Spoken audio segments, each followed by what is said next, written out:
riding the same police cars with the white guys. They couldn't arrest white people.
Mode.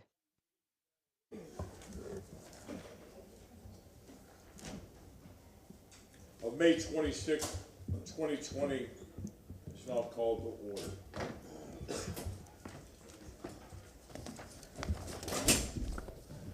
Councilman Miranda. Yes, sir. Thank you, Mr. Chairman. Chairman, it's my pleasure this morning to once again have Tampa Police Department Chaplain, the Reverend Delia Harris Coleman, present the invocation this morning. You remember that she was kind enough to provide the invocation twice already last year. The Reverend has been a chaplain for the Tampa Police Department for over 16 years. She's moved to a fine city, from the fine city of Detroit to even a finer city of the city of Tampa, 25 years ago. She's an ordained minister since 2000. She is semi-retired from private duty caregiving, and she now provides a domestic violence ministry. Mission is to see everyone free from domestic violence and to take pride in having safe home as well as safe relationships. Just in case anyone is thinking about getting married, it's not me. She also does premarital counseling and also performs wedding ceremonies. In her spare time, she makes custom jewelry and T-shirts. In her words, she is living the best of the life. Reverend, Would everyone stand. please rise and remain standing for the Pledge of Allegiance. Let us pray. Heavenly Father, we thank you for all your many blessings that you bestowed upon us. We thank you for our rising up this morning, Father, because we realize, God, that we could not have done it without you. And Father, we would like to just send out prayers to the bereaved families today, the ones in Texas and other places, God. Father, we ask you to go into comfort, Lord, that only you know how to do. Father, we ask you to bless this meeting, that it will be what you would have it to be, for the betterment of our city, our community, that everything will come together according to your plan, God, not our plan, but your will be done on earth as it is in heaven. Father, we ask you, Lord, that it be peace be spoken here today, that it be unity, God, that everything will be according to what you have established us to do. Father, and we'll be so grateful to give you the praise and the honor which is due you. Because without you, we can do nothing, but with you, we can do all things. And God, we pray that the hope, oh hallelujah, of our joy will be filled today as we trust you. And that we will overflow with hope through your Holy Spirit. In Jesus' name, amen. Amen.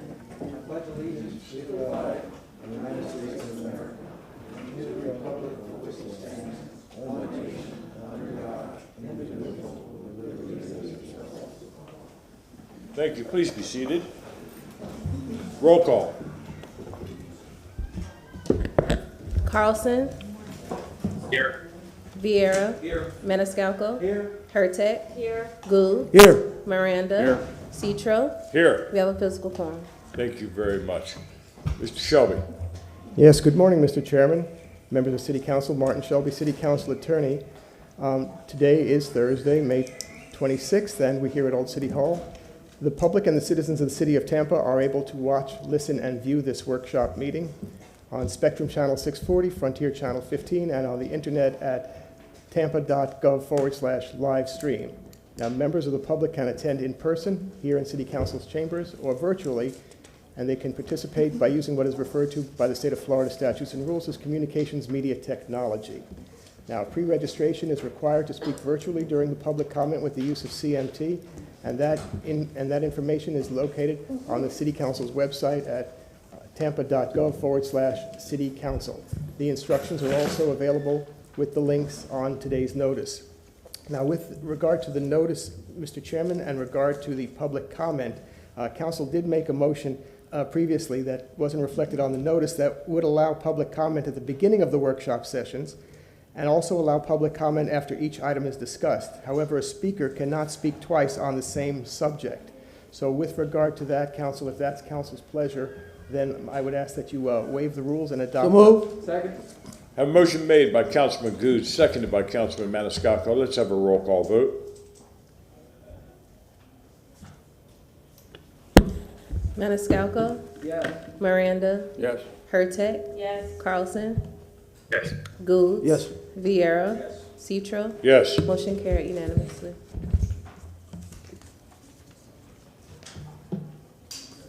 Is that all, Mr. Shelby? Yes, sir. Thank you. Councilman Vieira. Yes, sir. And if I may, before we get to number one, I guess I need to formally do a motion, if I may, to continue number two. Second. For the housing disability issue, given a conflict with housing authority. Let's say, is August okay? Who's here? Housing? Tampa? If I may, I make that motion. Go ahead. Yes, sir. Until August? Yes, sir. Second. Do you have a date? Time certain? The workshop in August. There you go. Sounds good. Second.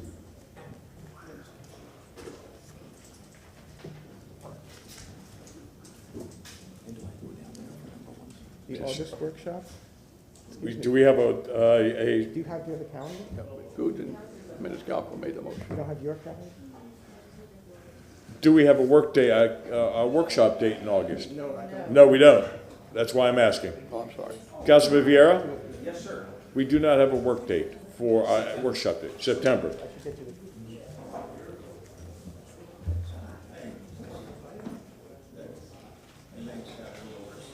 September 22nd? Thank you. Motion made by Councilman Vieira, seconded by Councilman Maniscalco. All in favor? Aye. Any opposed? Thank you.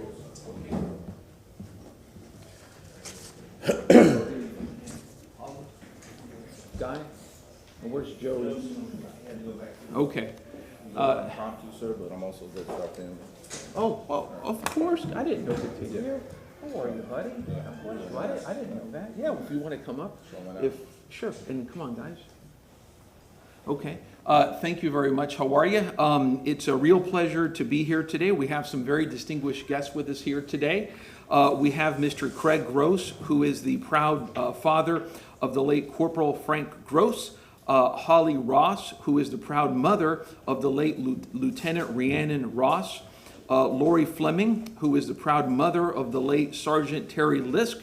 And we have here, in support of our Gold Stars, we have Guy Patterson and Joey Garrido with a military order of the Purple Heart of Tampa. And Gatiglio has decided to come up, who apparently has... Manuel Martin, World War I. Okay, Manuel Martin, World War I. Okay, thank you, sir. Okay, so before we begin, there was a film that was prepared which deals with the fallen in Tampa, going over names. It's about 3.5 minutes, and it's got a great Willie Nelson song. So go ahead.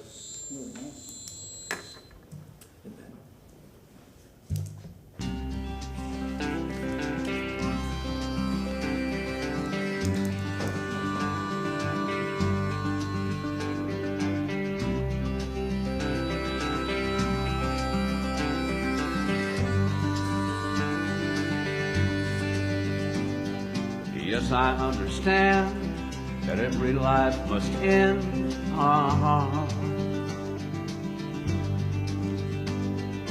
As we sit alone, I know someday we must go.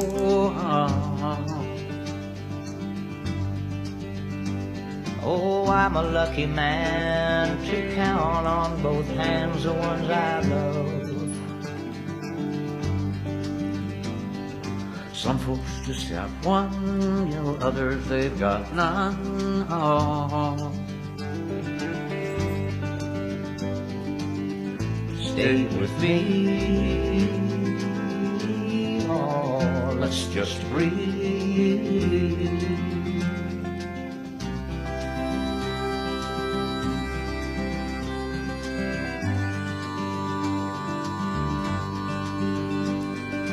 Practice are my sins, never gonna let me win.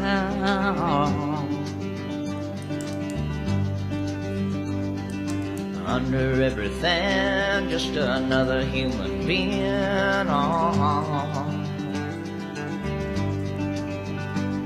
Yeah, I don't wanna hurt her. There's so much in this world to make me believe.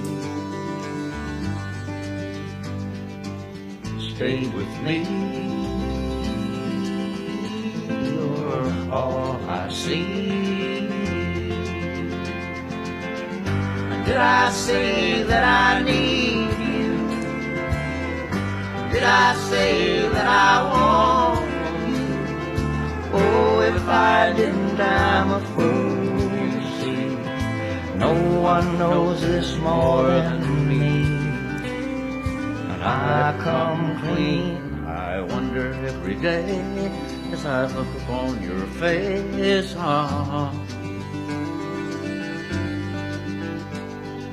Everything you gave and nothing you would take on.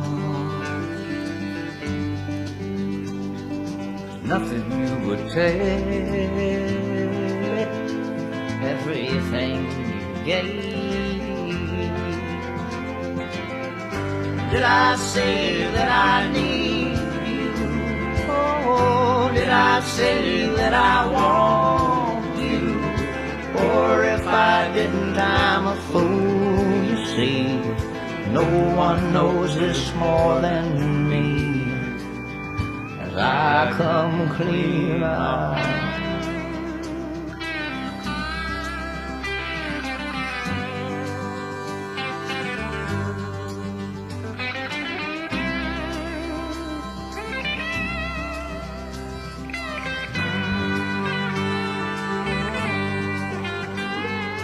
Nothing you would take, everything you gave. Love you till I die, leave you on the other side.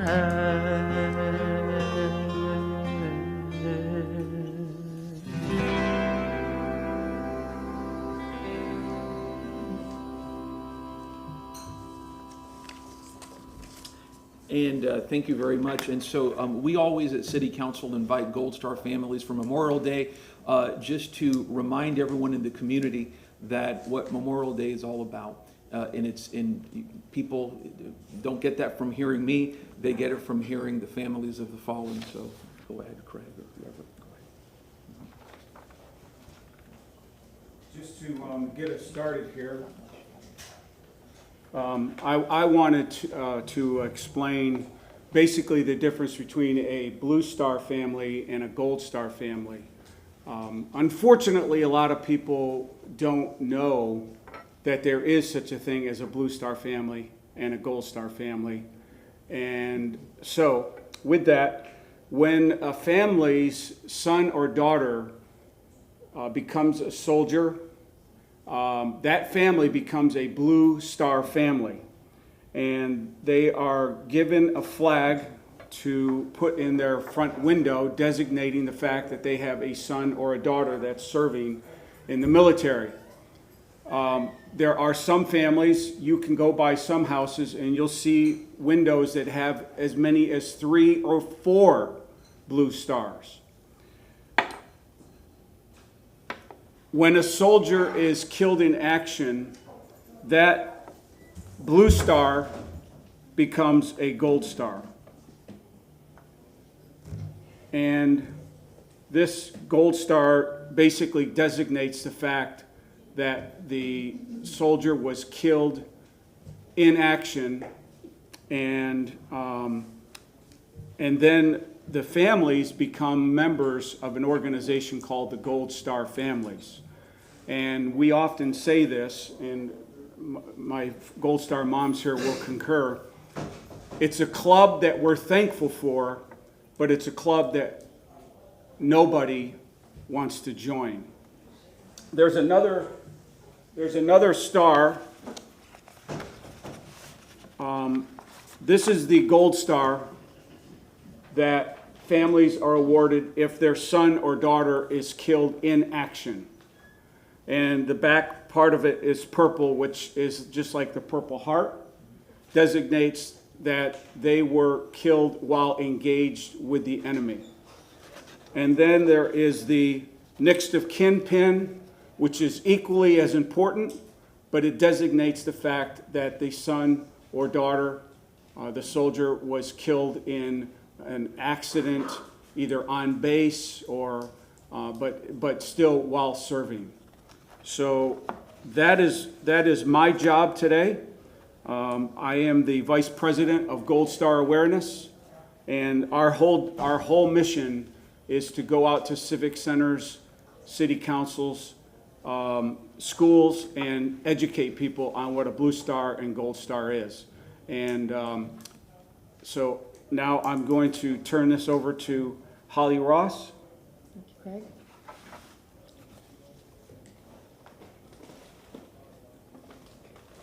Oh, by the way, we did bring pictures, and when I go big. Okay, that is my son, Corporal Frank Robert Gross, who paid the full measure so that we could have this republic of freedom and liberty. So this is a picture of my daughter, Rhiannon Ross, Lieutenant Rhiannon Ross, U.S. Navy instructor pilot.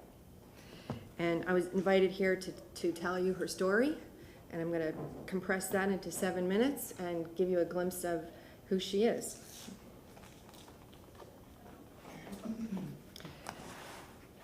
Rhiannon passed away 2020, so it hasn't been that long. So please forgive me, but I'm going to read you her story because I don't think I could do it otherwise.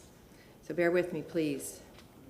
Thank you, Councilman Vieira, for your invitation to honor our daughter, United States Navy instructor, pilot Lieutenant Rhiannon Ross, as we observe Memorial Day this week. It's a way to recognize and honor her service to our nation and her ultimate sacrifice. It's no exaggeration to say that every day is Memorial Day for all of us who knew Lieutenant Ross. Rhiannon was our first daughter of 3 sisters born in Cadiz, Spain. She was an instant hit with the locals with her beautiful strawberry blonde hair, blue eyes, and fair skin. We were planning to celebrate her 11th birthday as the sun rose on the clear and tragic day of September 11th. The candles on her cake were lit, not for her, but for all those on that day our nation will never forget, all those lost. As a young 11-year-old schoolgirl, she was deeply affected by September 11th in a way that influenced her to later serve in the global war on terror. She was very bright, a voracious reader, and consistent honor student, always challenging herself to learn and go farther. There were no subjects in school she was not interested in. Learning anything new was fun for Rhiannon. She dreamed of working for NASA someday. No one in her family had a military background, but she forged her own path and accepted the ROTC scholarship to the University of Michigan. She majored in math and Middle Eastern history. By the end of her sophomore year, she was one of only 2 women still standing in a unit of 30 students, now down to 15. She volunteered at the local animal shelter. Upon graduation from the University of Michigan, she commissioned as a Navy officer and was accepted to Navy Flight School in Pensacola, Florida. She couldn't wait to adopt her first rescue dog and named him Gator. She dreamed of someday having children. After Rhiannon learned to fly the Sierra 60 helicopter out of Norfolk, Virginia, she became a mission commander of her aircraft on 2 deployments in Bahrain, back and forth from ship to land across the Persian Gulf day and night. On one extremely hot and humid day in the Persian Gulf, June 19, 2017, she was the mission commander of a Maritime Interdictions Operations Training Sortie. That day, Rhiannon and her crew of 10 Navy and Marine troops experienced one of the worst helicopter emergencies possible. A tail rotor emergency as her helicopter hovered over the deck of the ship in a very confined space. The helicopter began spinning 360 degrees out of control over the flight deck, approaching the superstructure. Not only did she quickly recognize what was happening, she quickly took the controls from her co-pilot, maintained her composure, and did exactly what she needed to do to regain control of the spinning aircraft. She flew it forward before it impacted the superstructure of the ship, which would have lost the aircraft, all 10 people aboard the aircraft, and an additional 7 people working in the control tower. She saved the lives of 17 people that hot, humid day in the Persian Gulf. Commander Matt Piasecki was flying another helicopter in the nearby airspace, saw the whole horrifying event unfold. He looked me in the eyes and told me he has never seen such flying skill. Because of her superior professionalism, perseverance, and loyal devotion to duty in the face of hazardous flying conditions, Lieutenant Ross was awarded the Navy Air Medal by the Vice Admiral, United States Navy Commander, U.S. Naval Forces Central Command, for the President of the United States. Rhiannon's commander, Kelly Harrison, was among multitudes of her squadron mates that told us that not only was Rhiannon an exceptional pilot, she was also an exceptional person and an exceptional officer. She was always known for having a great sense of humor, always positive, and was known for having an innate ability of bringing a team together. She would convince people that they needed to do the things that needed to be done in order to make the organization more effective, convincing them in a very positive, kind, and direct way. She was inclusive and kind to everyone in her squadron, pilots, aircrew, mechanics, and civilian staff. Her peers said this would happen so often that when confronted with a challenging situation, they would often stop and think about how Rhiannon would have handled a situation. I quote her commander, Kelly, quote, "So even after her passing, Rhiannon still serves as a mentor to many of us in the Navy who were lucky enough to know her." After flying helicopters of Naval Air Station Virginia, Norfolk Naval Air Station, Virginia, she was promoted to lieutenant pilot instructor and assigned to Whiting Field Training Center, Pensacola Naval Air Station. She loved teaching and often went above and beyond to ensure that her students received the necessary flight hours, training, and mentorship they needed to become some of the world's best aviators. She was also the department head safety officer as well as the sexual assault first response advocate in her squadron. She really cared about people, all people. In her limited free time, Rhiannon made sure life was good. She enjoyed traveling the world, cooking, going to music concerts, fishing, boating, paddleboarding. She treated herself to skydiving for her 30th birthday. She was excited for her next deployment in Japan. She had plans to come home for Thanksgiving and Christmas before she deployed. Then, on the morning of October 24th, 2020, 2 female officers showed up at our door to tell us there was an accident. Rhiannon had again found herself in an emergency out-of-control aircraft at low altitude in a very confined space, this time in a residential neighborhood in Alabama. Eyewitnesses said the plane just dropped from the sky.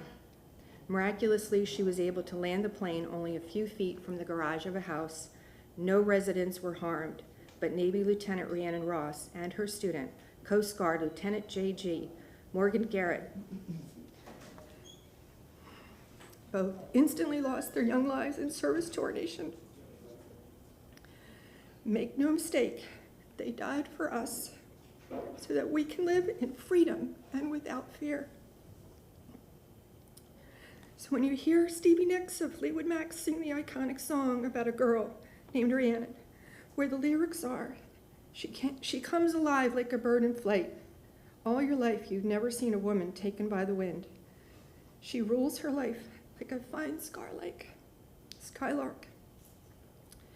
I hope you will remember her service, her ultimate service, and come away today knowing who she really was. The beautiful young redhead driving a big black Ford pickup truck with the big black rescue dog named Gator as her co-pilot, flying a really, really big helicopter, and generally being a badass with a big intellect, big sense of humor, and a bigger heart, and love for life and for others. And when you are confronted with a challenging situation where it's hard to convince the people to do what they need to do to make your organization more effective, think about what Rhiannon would do. She would approach it with humor, kindness, directness, and inclusiveness. She would get things done quickly with no time to lose and for the greater good.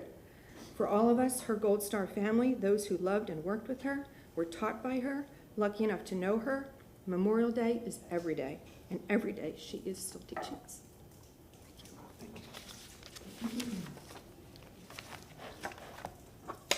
And I'd like to introduce Lori. I'm just here from Morrison Park. Okay. Well, I just want to say thank you very much to City Council Luis Vieira for having us here today. There is a saying amongst us Gold Star families and in the military that says, a soldier dies twice. The first time when he or she is killed in action, and the second time when their name is no longer mentioned. Thank you very much, and God bless you. Thank you. Thank you. Thank you, guys. Thank you very much. Thank you, council members. Councilman Maniscalco. Thank you very much, Councilmember Vieira, for bringing this this group forward. This group of parents of great American heroes. You know, Mr. Gross, we certainly know you and your son's name, and now we know the name Rhiannon Ross and so many others. But it's true, exactly what you said. You know, when they breathe their last breath, and when their name is spoken for the last time, and you continue to keep their spirit and you keep them alive. Mr. Gross, I follow you on social media, and you're always there in remembering your son, who is a great American hero who gave his life for our freedoms, and we certainly appreciate that each and every day, because Memorial Day is each and every day. And people often confuse, Veterans Day with Memorial Day. Thank you for your service. It's not about for your service. It's the sacrifice that was made for our freedoms, not just in modern times, but World War II vets and Vietnam vets and before. As long as we honor Memorial Day, we keep their spirit alive and we keep them alive. I appreciate the video that was played. There are a few people whom I did not know, but I know their friends. I know some of their family members. Ralph Vitch was shown, who was killed by a sniper in Vietnam right after the infamous Hamburger Hill. I spoke to a friend of his just the other day, and I asked her, I go, what is the significance of Ralph Vitch? Was he just a schoolmate? And she told me the story. I'm not going to go into details. But she does take some of the blame of why he went to Vietnam, why he enlisted and whatnot. And I said, you can't blame yourself. I mean, it's not, this is the way God works, and we just can't question that. Ralph was featured in Life magazine's issue where it says 1 week's dead. And Ralph was the one individual that was listed from Tampa that was killed, again by a sniper. Frank McNutt was also featured in this video, known as Tink. I know some of his friends. Some have passed away, but he played football for Plant High School, and he was killed on his third tour of Vietnam. Volunteered for a third tour, Special Forces. From what I've read and know, like the ultimate soldier, just like a Rambo. Imagine like the ultimate soldier. But these are individuals and so many others. Baldomero Lopez, Medal of Honor recipient. Paul Ray Smith, Medal of Honor recipient, both from Tampa, the only two from Tampa. And so many other heroes. We cannot forget them. Whether we visit their final resting places, whether we speak their name, whether we share their images and stories on social media being so powerful. So a new generation and new people that didn't know them in life, will know them and remember them and continue to say their names so we can keep them alive moving forward. So thank you. We thank them for their sacrifice, and we appreciate you very much. Councilwoman Hurtak. Thank you for both the video, which was very moving, and your story about Rhiannon. I think hearing stories of individuals really does give you a picture of what they were accomplished, and you did that so beautifully. So thank you, and thank all families, because every family is touched by the loss of a loved one. But when they give their service to their country, the loss is just more immeasurable. And we really appreciate what you have done, and thank you so much for continuing to keep people's names, keep their memories alive. Councilman Goods. When I look at the video, I'm reminded one individual from my community, Mr. Wilbur Davis, Saul Davis's brother. There's a Boys and Girls Club that sits right in the heart of Belmont Heights Estates that bears his name inside. So when a family loses a loved one, you just don't know how they feel. People say, I'm sorry, but I'm sorry what happened. But they don't really know how that person feels, how that family feels. So that's why, I always say to people, you give people their flowers while they're here. You cherish them, you honor them. And Mr. Vera, thank you for bringing some information today that I didn't know. I'm sure some others didn't know. Reference to the Blue Star. I've seen that in windows and never knew what that, never knew. So you educated some people, by actually telling people the story of how that comes about with that flag and the difference between the two flags. So just want to thank you for sharing the stories. And again, everyone's with you. Everyone's with you and your family. God bless you. Councilman Miranda.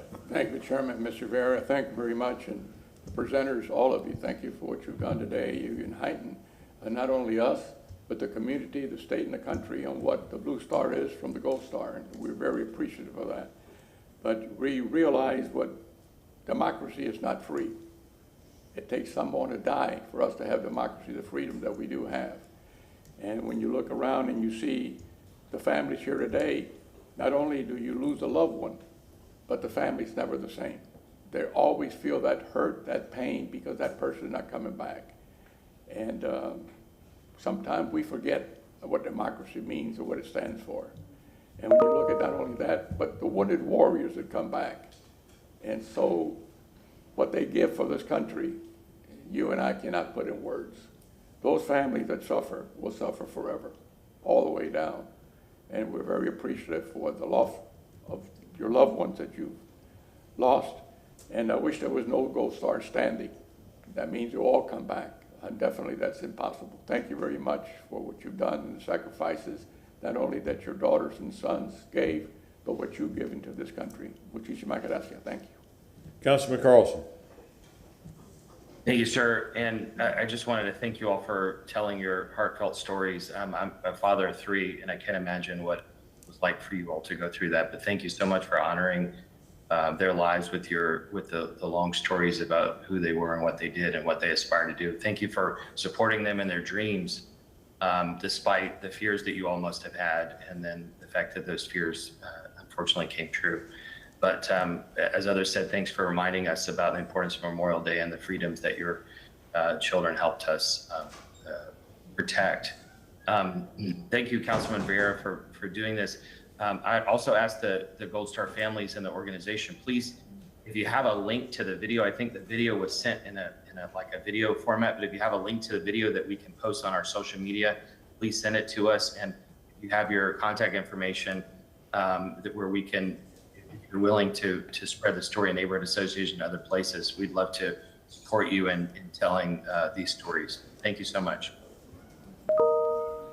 Gold Star family members that are here, I thank you very much for being here. Thank you for informing the public of the Gold Star families.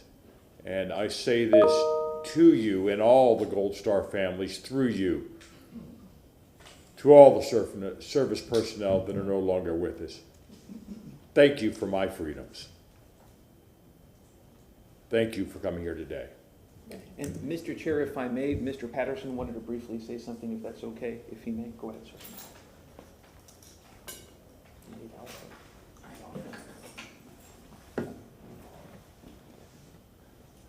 Thank you all. My name is Guy Patterson. I'm the commander of Military Order of the Purple Heart here in Greater Tampa. We've combined some forces to make a great Tampa order. And I know Mr. Gross very briefly, and we have discussed things along with the other ladies to merge support to try to get things done for the community and all the veterans. Our mission is to help veterans. That's the whole key. We're all combat veterans, all combat wounded veterans in the order. We know what it's like to lose our friends, and I can't imagine what it'd be like to lose a child. I have 2 sons that are combat veterans at the time right now. Both served multiple tours in Iraq and Afghanistan. So I can't even imagine if I lost one. But together, we all can stand because we know all gave some and some gave all. Thank you. Thank you, sir. And if I may, Mr. Chair, I wanted to also, to the public, on Sunday at the Hillsborough County Memorial, strike at the Hillsborough County Veterans Park, at 10 a.m., there's going to be a Memorial Day observance. Mr. Gross will be speaking there. And then on Monday at American Legion Post 5 on West Kennedy, 11 a.m., there's another Memorial Day trip or observance that's going to be given. So just encouraging everyone to go. And we'll make sure to send out that video. Just make sure you copyright it to Willie Nelson and Lucas Nelson. Thank you. Thank you so much. Thank you all.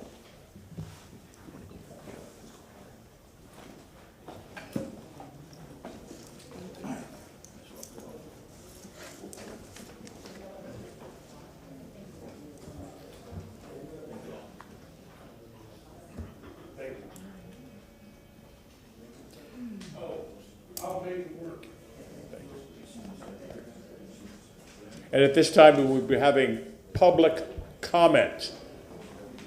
If all speakers would like to line up on my left, your right, and please approach the podium.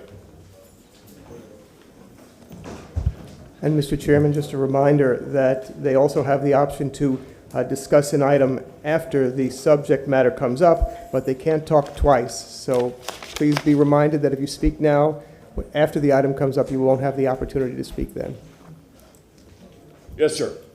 My name is Stanley Gray, and I reside at 3020 West Harborview Avenue, Tampa, Florida. I can think of no better day than to share my statement with you than after the individuals who have shared their stories about being a Blue and a Gold Star parent.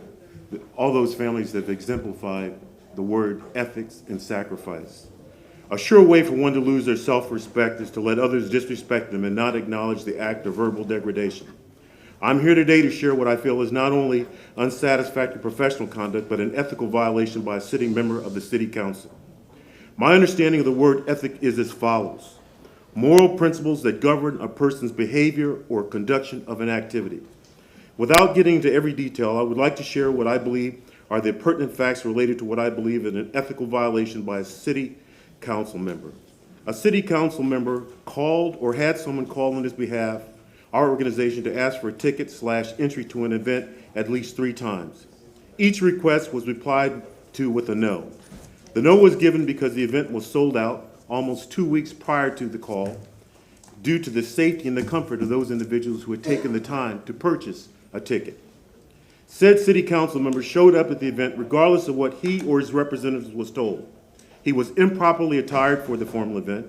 He showed up without paying. All payment was due online. And he or his representative was told at least 3 occasions that request was declined.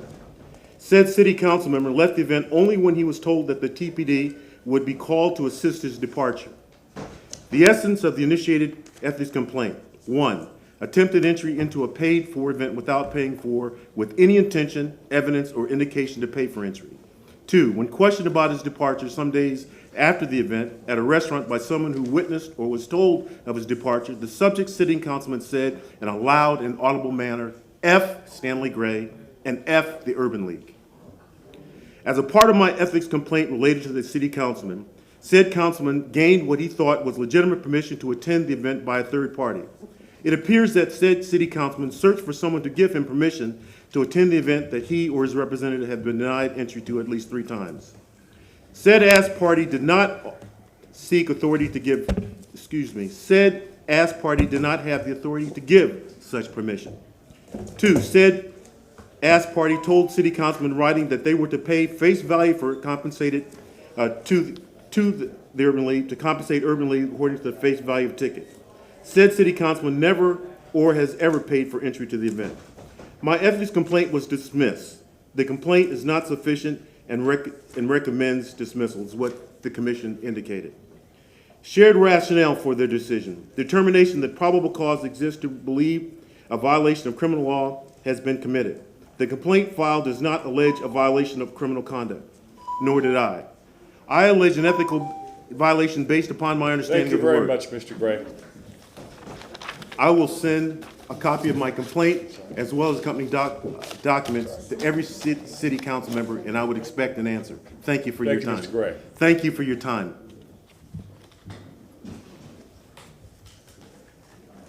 Whoever has that light on in the back on their phone, could you please turn it off? That's blinding us up here.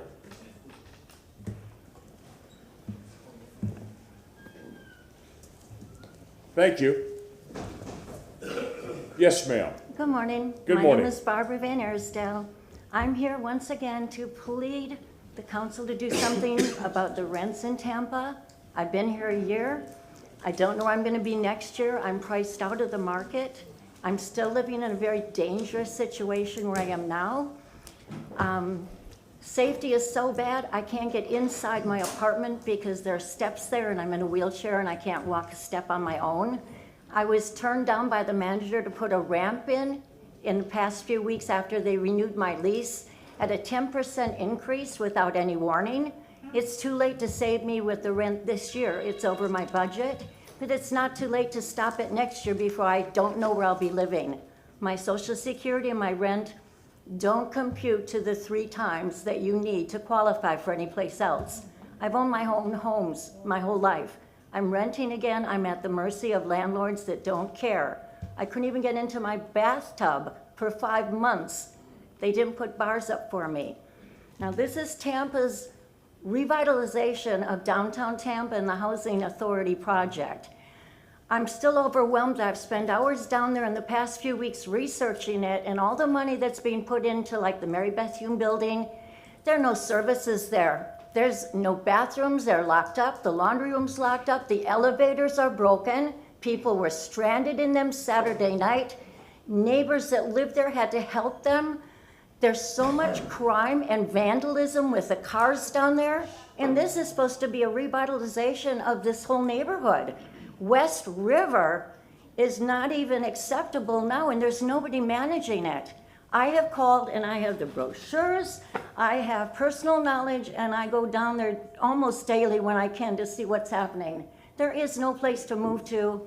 I am frustrated. I plead for help, and that's it. Do something on rent control. Anything over 5% a year on Social Security is not affordable, and thank you for listening to me again. Thank you.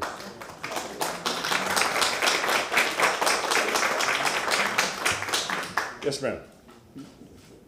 Yes, my name is Mara Lance, and I'm a resident of the City of Tampa, 33603. And I come to give you a perspective on housing from a landlord's perspective. I have several properties that I maintain. I built them, I maintain them, and I have mortgages. Not only that, I have lawn service that I have to pay for. I have handyman that I have to pay for. I have appliance people, air conditioning people that I need to pay to maintain my apartments. On top of that, after COVID, where there was a moratorium on rents and evicting, where I had people that did not pay, I was out that money, never got that back. But then on top of that, Hillsborough County raised our property taxes. So my property taxes went up a great deal, which all my properties are in the City of Tampa. On top of that, our water rates went up. I supply water for every unit. My tenants do not pay water. On top of that, our electricity, well, I don't pay electricity, but our insurance rates extremely went up. So I have no choice but to raise rents. So before you put a moratorium on rents, you need to put a moratorium on all these other things being raised. Because we, the landlords, need to live and need to pay our bills and need to survive also. Either that or we just sell and move on. But we cannot supply good rental property, and I maintain all my properties. Like I said, I built them, I maintain them, and I am a Gold Star wife also. I don't know if you know that, but I was married to James Wallace McCall, who was in the Navy, who was killed in active duty. And I'm letting you know, we worked hard to build these properties and maintain them and give people a decent living here in Hillsborough County in the City of Tampa. And I just want you to have that perspective. Thank you. Thank you.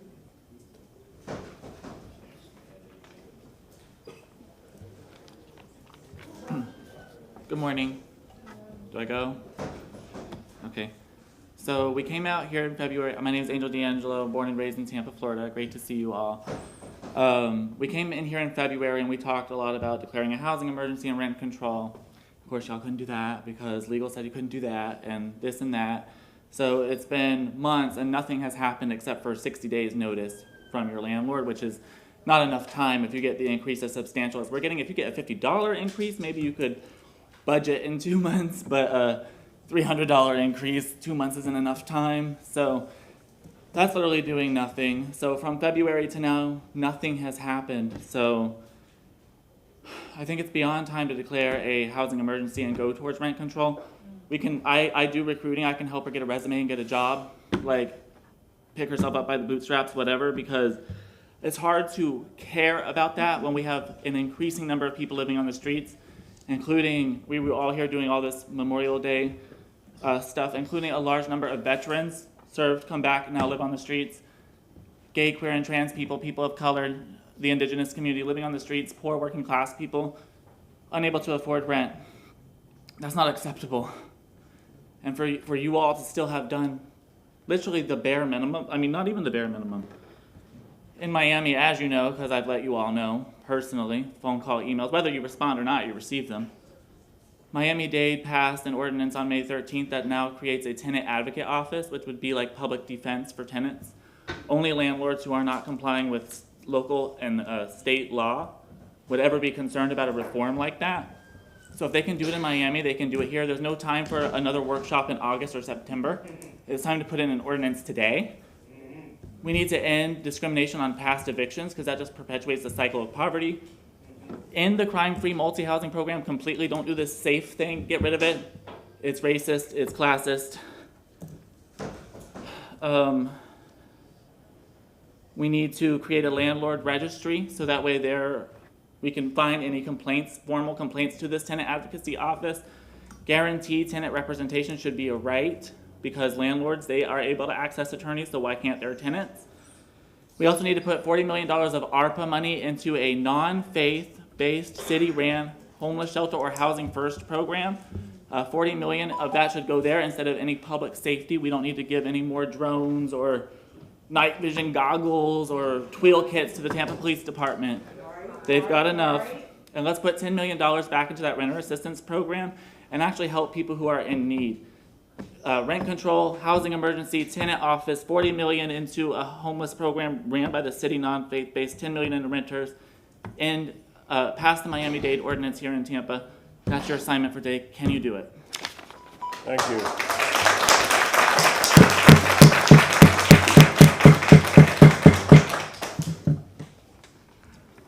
Hi, my name is Lorna Johnson. I live in South Seminole Heights.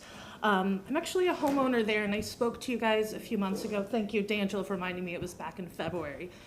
And we heard about a study, and that you guys are going to study things. Eventually, after you study, you take a test. That's now. Take the test, make a choice, please act for people. People's rents are going up 30, 40, 50% in housing that is not even meeting their needs. And they have no way to advocate for that and no way to go anywhere else. They have nobody to stand up for them. The tenant advocate office passed in Miami. You have a template. Somebody has literally done part of the work for you on this test. Take advantage of it. Replicate that here. Please give money and make sure with a housing first policy that we can actually get people in homes. It is ridiculous to watch people in my neighborhood, longtime residents of my neighborhood, move because they can't afford to live there anymore. These are pillars of the community who are being forced out of their homes and disrupting communities in all of your constituencies. That's not acceptable at this point. You've got a sea of people wearing red here behind you who are here to tell you that you need to step up for them and that the study, not in August, but in September, because we're gonna keep pushing it out, and we're gonna keep pushing it out.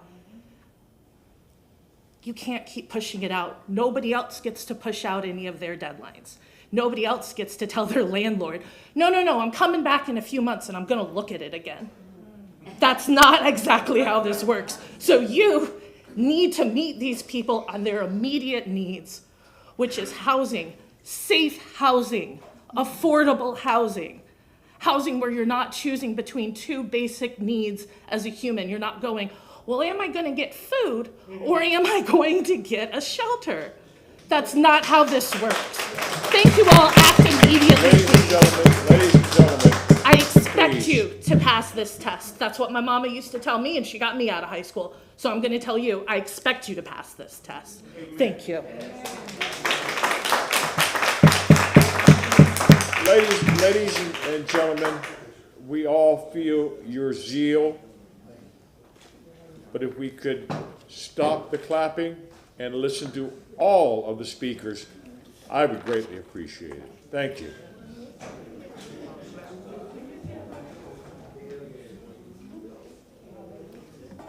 Yes, ma'am. Good morning. Good morning. My name is Lynn Myers, and I live in South Tampa, zip 33629. I'm here today to speak also about the housing and rent crisis. I wholeheartedly agree with what D'Angelo and Lauren had to say, and the woman who spoke first. The email that was sent to you on May 15th, I hope that you all have read it.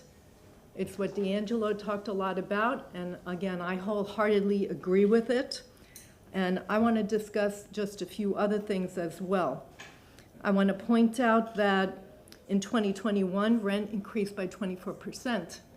I know people, mostly my children's friends, whose rent have increased 50% this year. 50%. 44% of Tampa is renters.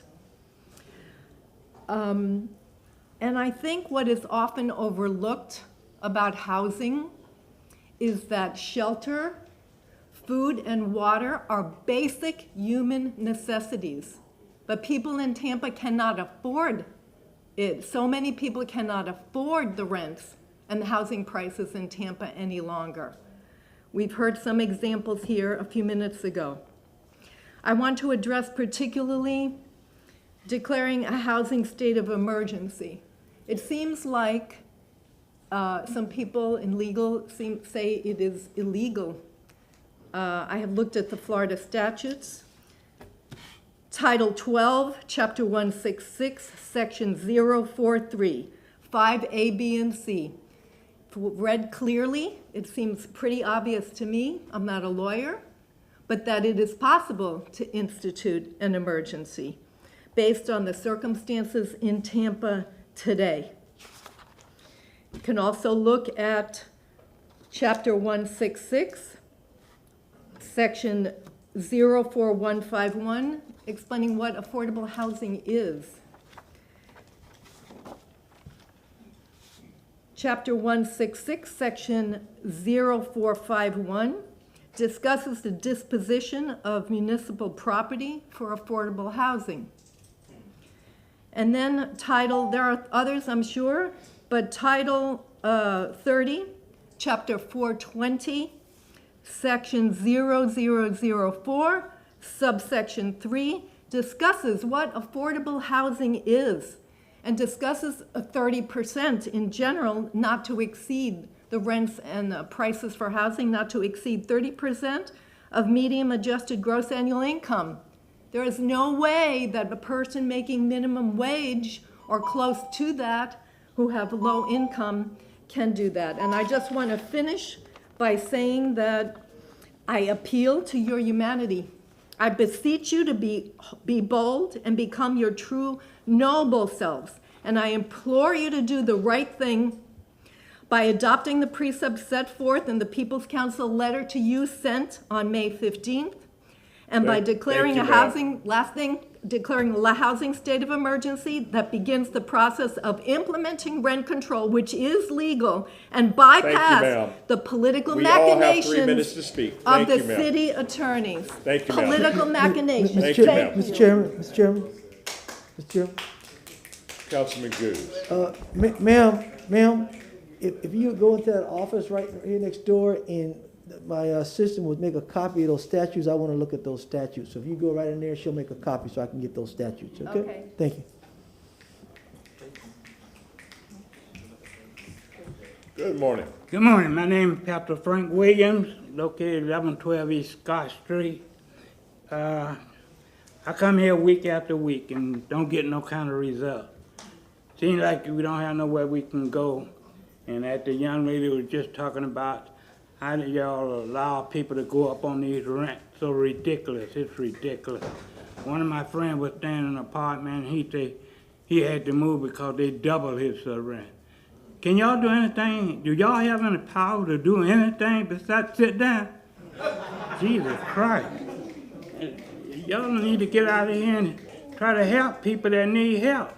And that includes me too. My church located on 1112 East Scott Street. They done put so many pieces of paper there talking about violation, and nobody wants to help us. It seems like the devil give us more help than y'all do. But we got to understand, we are people, and we've been living in the United States forever. And not only in the United States, but Tampa, Florida. Tampa seems to be becoming one of the worst in the world. Y'all cater to certain people and don't give a damn about other people. And that's not right. That's not right. We got to understand, we still poor. We ain't getting no money from nowhere, but y'all get money from everywhere. I don't know what y'all job pay you, but y'all elected officials. And y'all don't have no power to do nothing look like. But I'm here to tell you that we need some results. We need some help.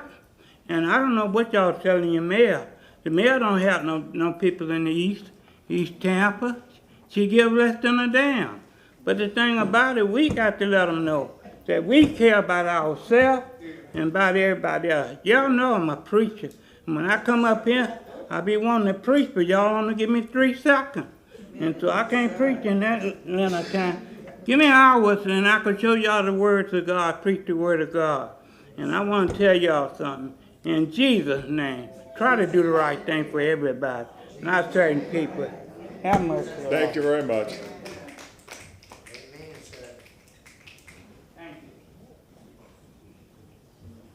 Good morning, everyone. Good morning. Thanks for the opportunity to speak today.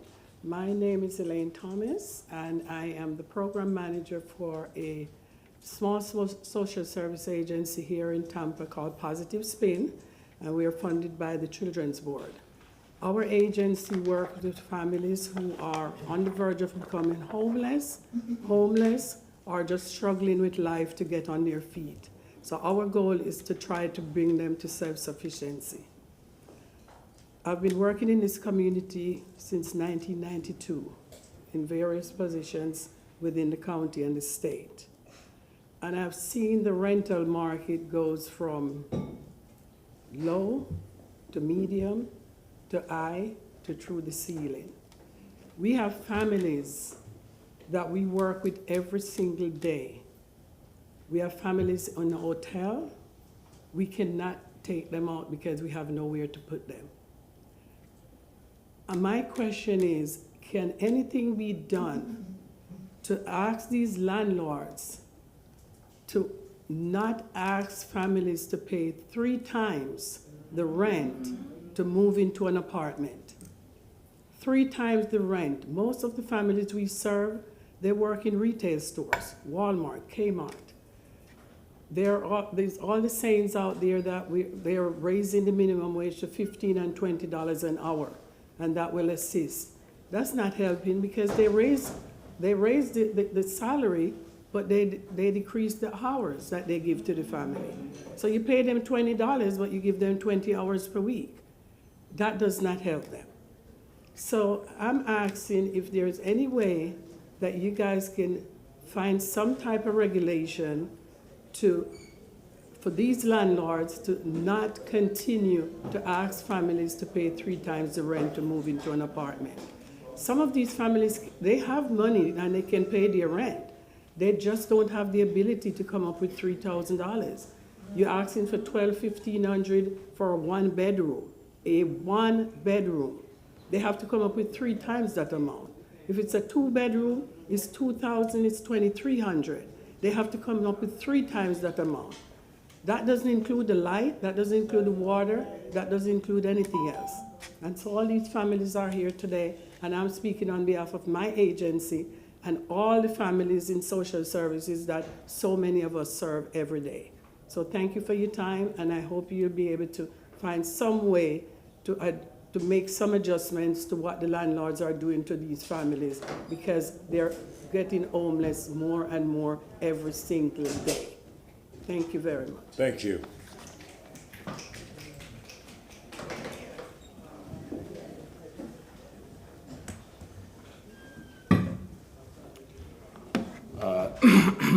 Good morning, City Council. My name is Getulio Gonzalez Militieri. I'm with Chispa, Florida, and LULAC Council 7259, and I live in the city. I'm thankful for Mr. Gray earlier for defining ethics. That's going to come back around. According to the United Nations, adequate housing is a fundamental human right, and it's defined as the right to live somewhere in security, peace, and dignity. Now, I have to mention something. I find it apt that the city held a housing forum on homelessness at the HCC Ybor Performance Art Building, because that's exactly what that workshop was. It didn't present us with any solutions. The city of Tampa is bleeding out on a hospital bed, and instead of stopping the bleeding, people are more concerned with mopping the blood off the floor, so more people from out of state move to Tampa. People in the city are fed up with the lack of solutions being presented with respect to everyone sitting on the dais. They're fed up with the inaction and the feigned powerlessness, because that's how it's coming off. Like, I was there. I heard citizens of the city mad that nobody was being presented with adequate solutions. You're the closest thing, like this committee right here is the closest thing to a democratic government body that the city has, and you're under the moral and ethical obligation to represent the people of the city. That means consorting with the people on the various boards that you serve on to pressure our mayor to implement an adequate solution to the housing crisis.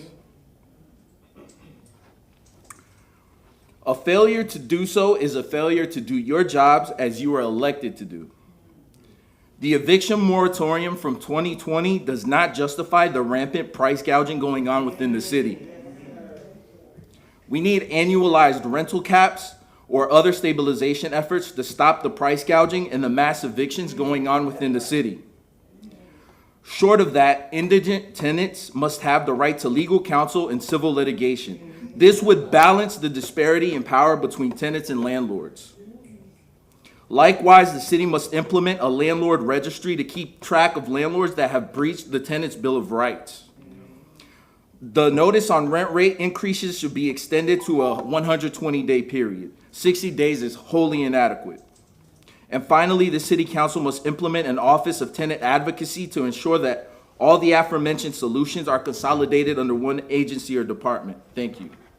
Thank you. Hello, everyone. My name is Alice Boyd, and if I sound full and they should clap, what I'm going to say is all of you all should be very guilty, feel guilty. Starting from Kennedy, Gandy, from St. Pete, going to St. Pete, coming back, going downtown.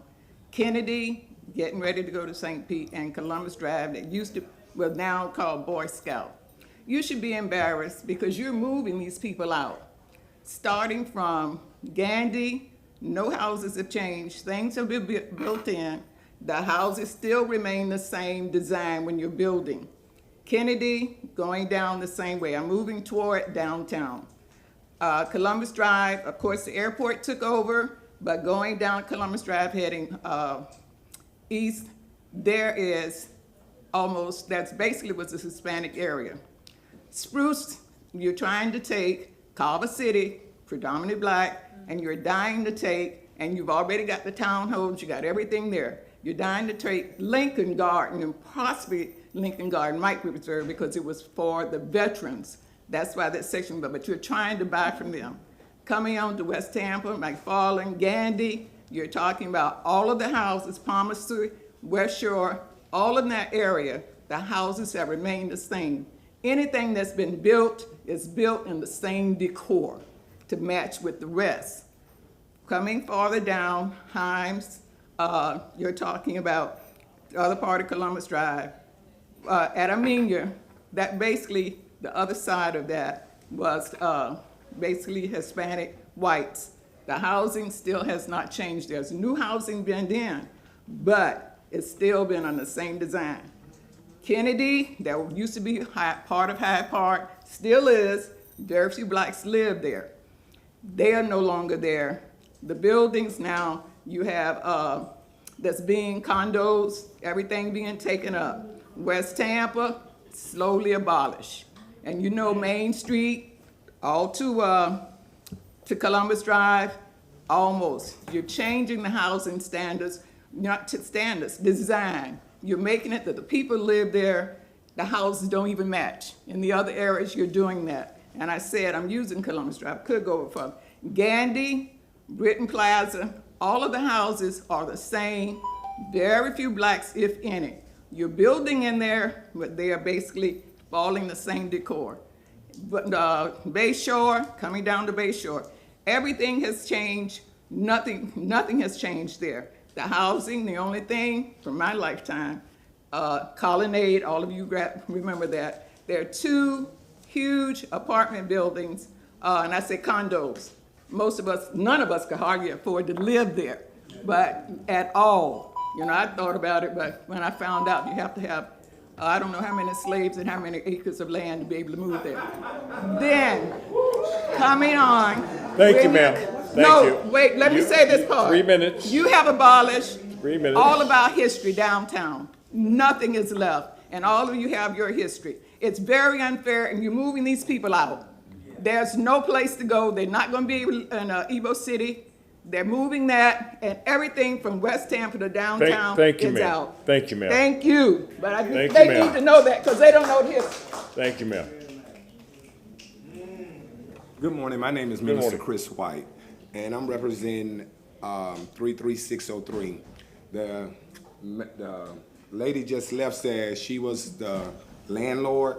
Well, over where I stay at West Shore Crossing, they call it a diverse neighborhood, but it's not diverse. They're moving all the blacks out. Our rent have went from, I was paying for a 3 and 2, $14.30. Now I'm in a 2 and 2. I pay $16.71, and I have another woman that's here with me. She's staying in a 1-bedroom.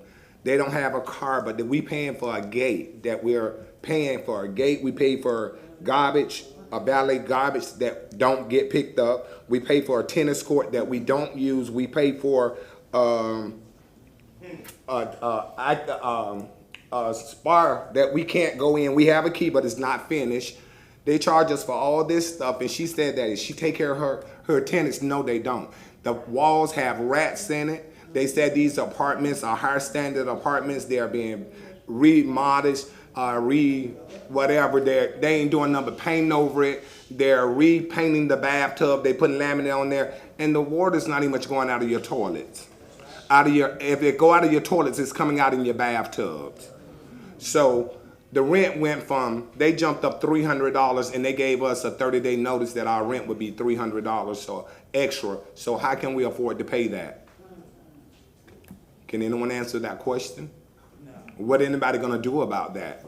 Okay, half of us on Social Security, our Social Security check definitely don't pay our rent. So what we do? We ask for assistance, we can't get assistance, but everybody over in West Shore Crossing are being told that your lease are not gonna be renewed. You're not late on your rent, you're not breaking no laws or no rules, but yet and still, if you're not Spanish, you can't stay there. Thank you.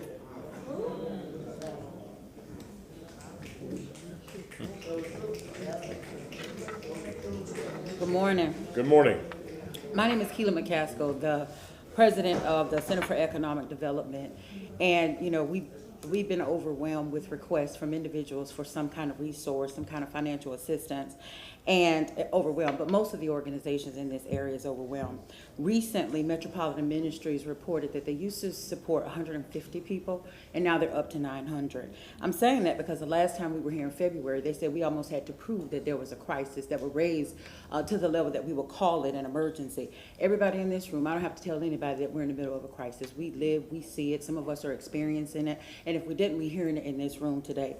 So again, we're coming back to say, well, we would like to ask for this crisis to be declared an emergency. It will help us stabilize the rent somehow. It will stop this price gouging. It would assist people or either help freeze the rents or provide assistance to the landlord so that they can pay their mortgages, et cetera. Otherwise, we'll lose those units as well. So what I'm asking is that we come up, one, we make this a crisis today. Two, we come up with a task force. They're calling it tenant advocacy. Either way, we need some people in a room that report to you that you establish at the next meeting.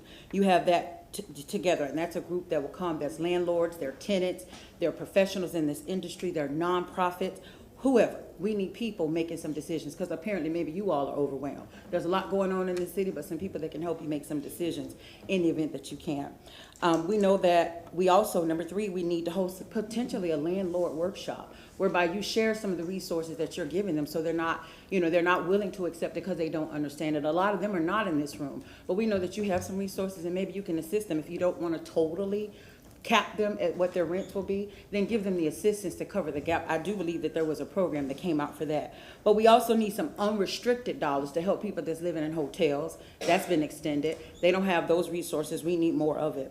We want you to also address the slumlord activity, because the last time I was here, I told you doing nothing will make this, it won't make this go away. It will increase, and here we are. It's worse. Not only can they not pay their rent, but now slumlord activity is on the rise all over this city. Silver Oaks, Marion Court, the community he just mentioned, and there's more, but the people are afraid to come. They don't have a voice. They don't have time to come. They're at work. So we're saying slumlord activity is also on the rise in addition to the rest of the crisis. We want you to make those funds and resources more accessible. Maybe they need to work past 5 o'clock. Maybe they need to, the city needs to come, maybe Miss Abby and Nicole can share, or have the team work longer hours. They're all over social media, in the news even, to say, hey, we have help. People need to know that the resources are available. You have them, but they don't know that they're there. And make sure when you do release the information that there's funds in the pot when you release it. More down payment assistance, more virtual workshops. Just approve something. A couple weeks ago, Harbor Island showed up, and they voted on a map. They didn't want to approve a development that was well within the comprehensive plan for that area.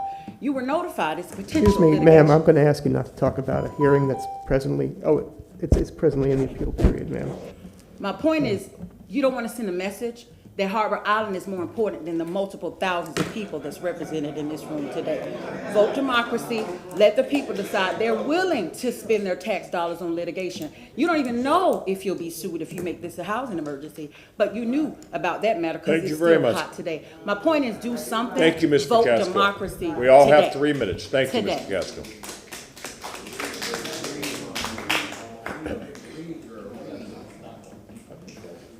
Good morning. Good morning. I'm Marilyn Bailey. I'm a representative of 5315 North 37th Street, Madison Highlands, which just opened in December. We were here at City Council the last meeting, and we were put in a situation where our rents are going to be increased as of June 1st. We've only been in the apartment since December, so we haven't been in that unit 6 months yet, and now our rents are being increased exorbitantly high. In my case, will be paying going from $932 to $1,043 when I have a 2-bedroom apartment. That's a hardship for a lot of us because we own fixed incomes, we own Social Security. We have some individuals within the unit that, because they're getting assistance, they're not being affected by this increase, which is, I feel, is unfair to us. However, we have you all sitting here supposed to be representatives of who we are, but we can't seem to get anything done. The next thing is we were only given 30 days to readjust our budgets in order for us to make that June 1st increase. I don't know what we're going to do. There are people already moving out of the complex because they can't afford it. And that increase, so what is that increase going to pay for? It was my understanding is they wanted to get the building filled by January 1 in order for somebody to get a big bonus. And that's not, but that bonus doesn't help us none whatsoever. And to have to come up with $111 by June 1st within 30 days, that's unfair. If nothing else, we knew we were going to have to have an increase, but we didn't expect it this soon. So what are you going to do? What are you going to do about it? This is gouging in the pure sense of the word. And we can't get anybody to stand up for us. So we have to make our presence known, and that's why we are here. Thank you, ma'am.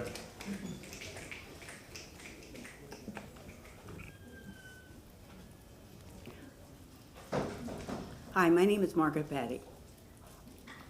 I applied for public housing in 2017. I was actually able to live with family for quite a while. In 2017, I put in trust to an attorney my entire inheritance, and it was stolen. In time, the system that I believe in came through, and that man is sitting in prison and will remain there for 15 years. It put me immediately into a position I was not really ever had to deal with before. And I still was able to live with friends. I really don't have any family left. I contacted R Florida because at one point my friend was leaving and I had nowhere to go. At that particular time, they had just opened up R Florida, and there was not a lot of help on the line. You couldn't get through hours and hours and hours, and they declined my application because it didn't have to deal with COVID. But, you know, I reapplied. I still have not got an answer on that. When my friend left and I saw all of this on paper that we were trying to help people that were going to be homeless. Well, I was homeless. I took every bit of money that I had saved, staying with family, and I paid for a hotel. In December, I was contacted by a nonprofit, Love Inc., and they had found a place for me at Madison Island. I was extremely happy. I was helped with my deposit, and I moved in there on December 27th, because as they were saying before, yes, we had to be in there by January 1st, or they weren't going to take our application because they wanted it filled by January 1st. Made the maintenance or the management company look really good. But I'm just here to talk about the facts. The fact is, I moved there. I finally had a chance to actually maybe get my life together. After being there for just a short period of time, I got a letter on my door saying that they didn't get the money from Grace Point, that I had to come up with double my rent. The next couple of days, I got a 3-day notice, and then they said that they were going to evict me. And it just boggled my mind. I contacted Hillsborough County. I spoke with Hillsborough County, and they came through for me. They really did.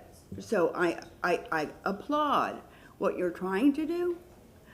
On paper, it looks really, really good, but the implement of it is very difficult, because we can only talk to people that actually are listening.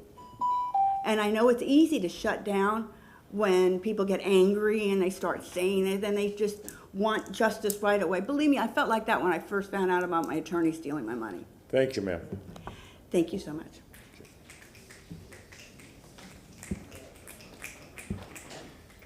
Good morning, everyone. Good morning. I'm Reva Iman, an organizer for Florida Rising. And as you know, I can repeat what everyone has said previously, but you are very much aware of what is going on. Some of you are aware that we have sat with you one-on-one discussing our issues and concerns and trying to find a solution to these issues. Today really marks a day, I hate to say, it's either you it or you get off the pot. Either you do or you don't. The reason is people are being evicted, things are going up, and no one is doing anything about it. Everyone is suffering. Today is the day that you all make a strong decision what needs to be done. Reasonable, I think what we need to do is rent cap, not only for rent, but also help these landlord owners that's having problems too as well. How can we help them as well as help the renters? How can we come to a solution to build this gap between everyone? How can we find the funding that will help people that are renting as well as help those owners who owns the property? How can you keep the taxes that'll keep going up? So it's a win-win situation for everyone. But today starts a campaign, and I strongly suggest you listen very well. Today starts a campaign, it or get off the pot. Florida Rising is in a movement to make change throughout Hillsborough County and the state of Florida. And that movement is, if you're not doing your job, let's find someone that will do it. Thank you.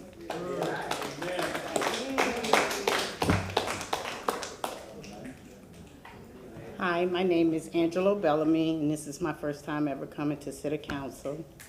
I think two people need to be addressed, and I'm so sorry that y'all have to take the brunt of everything. Jane Castor because I used to look up to her, and I still do.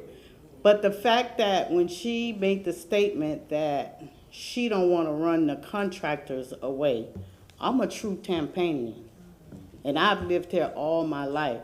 So they treat the roosters in Ybor City better than they doing the people that are being homeless. Like the roosters get fed, they get everything that they knew walking around in Ybor City, and if you hit one of them, you're going to jail. And another person that needs to be held accountable is Jerome Ryans, because he needs to revise the leasing thing with everybody being put out and everything. Revise it so that my mom don't have to get put out of her apartment, that she can come to my apartment and stay with me, because I was just looking around. I don't see no Mexicans in here. None whatsoever. And they stay in their, collectively in their house, and however they do it. So give me an opportunity to save my family from being homeless. I'm in Robles Park right now. And when children start, these people are scared. And when children start to get shot because their parents, because the kids are fighting, because they got us tug of war, like, oh, you're gonna move this money, you're gonna move that money. We are scared. And what are he waiting for, Jerome Ryans? For us to kill each other off because we scared because you say we getting ready to move? You got a whole floor in West River, and you got a whole building. I saw him out there with big wigs, and none of our people were there. The buildings that we are living in are older than my great-great-great-grandma. And it's time that you hold Jerome Ryans accountable. If he's gonna move us, bro, you got the money, you did your PPP loan. You move us in these places where we can have better living. Thank you. Thank you.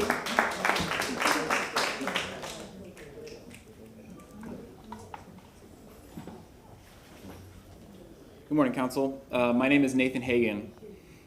For 80 years, Tampa has regulated where and how we build housing using a framework that was explicitly designed to destroy communities like the Scrub and Dobyville. This area of law is called land use. By now, I've seen a lot of land use meetings. The people who are represented in these meetings are almost universally homeowners and developers. That means people who are housing secure, people who haven't gone to apartments.com or talked to a realtor in years, and have had to feel the existential anxiety that comes with looking for housing in Tampa today. But the latest data I saw says Tampa is a renter majority city, yet renters are the afterthought or openly spit on by some NIMBYs in these meetings who act like renters are subhuman. And I want to applaud council for stepping up when that does happen, but it happens. Despite what we sometimes hear in land use meetings, homeowners are not the people who are suffering from our affordability crisis. Last year, the average homeowner in Tampa earned more from appreciation in their home than the average person earns through a year of their toil. The people who are suffering are the renters, the families who are looking to purchase their first home, college grads who worked hard in school to find that they literally have no place to live as they enter the workforce in Tampa. The neighbors, brothers, sisters, children, and parents who have had to leave Tampa and who have been displaced from their community. We need tenant protections, but we need land use reform as well. How we build housing cannot be determined by existing homeowners alone. Listen to your staff, ask for proven solutions, even if it makes some homeowners mad. Solutions exist. This crisis is a consequence of our choices, and we can make different choices. Thank you. Thank you.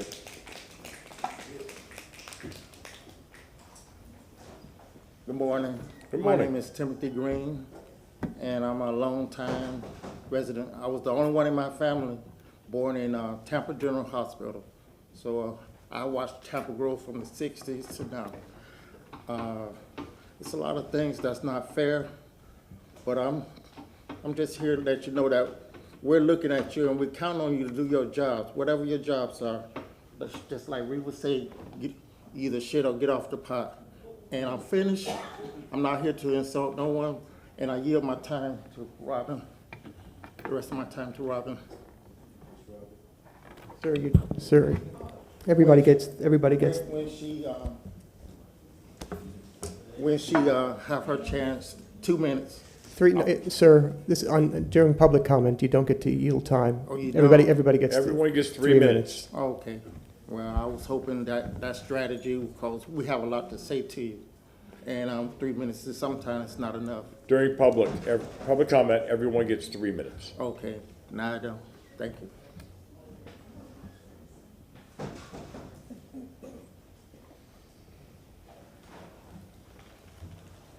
Good morning, council. My name is Benjamin Heen Baisden. I'm here to really give thanks to you for approving Juneteenth. That's what I'm here for, Juneteenth. Unfortunately, we are a nonprofit organization, and the funds that they are asking for, we don't have those funds. So we are asking for the council, the mayor, and everybody that's in the city to come aboard. Because this is something this is a day that everyone needs, not just the blacks. That's something that say, if we say that it's because the blacks was free, no, it's for every one of you all. Everybody's free.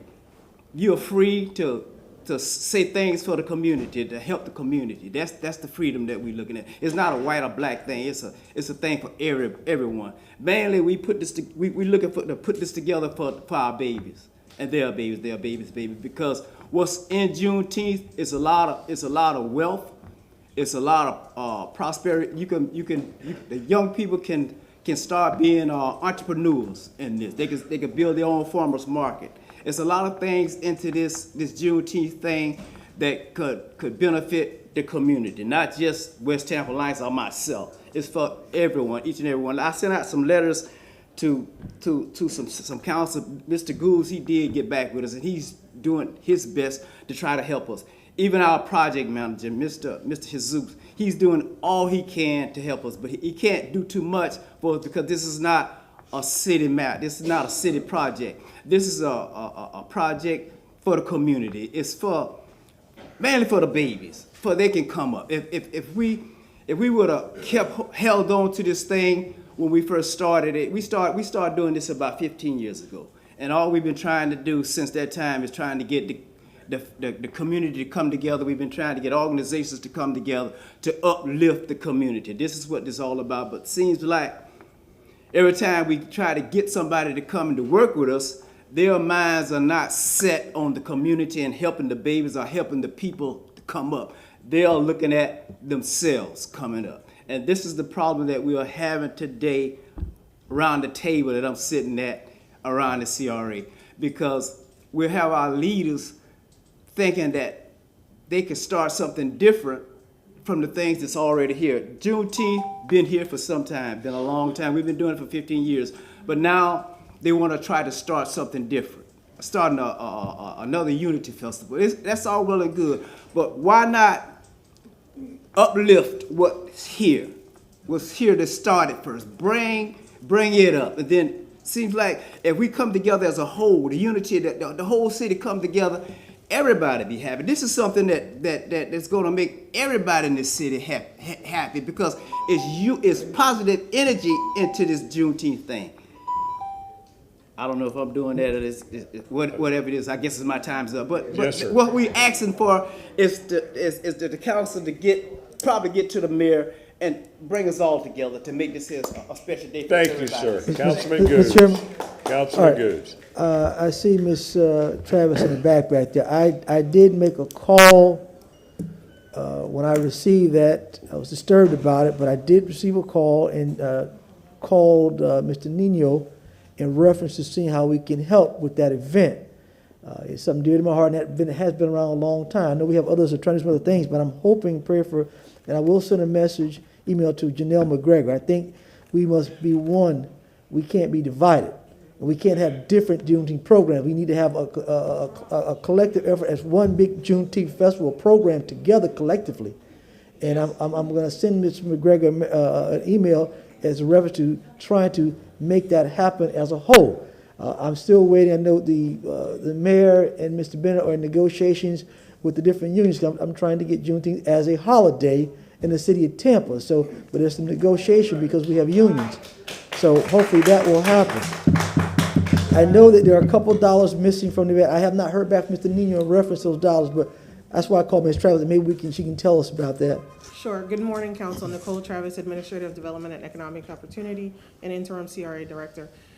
So this West Tampa CAC did have a conversation at their CAC meeting about this request, and they recommended a one-time increase from the $5,000 to $15,000.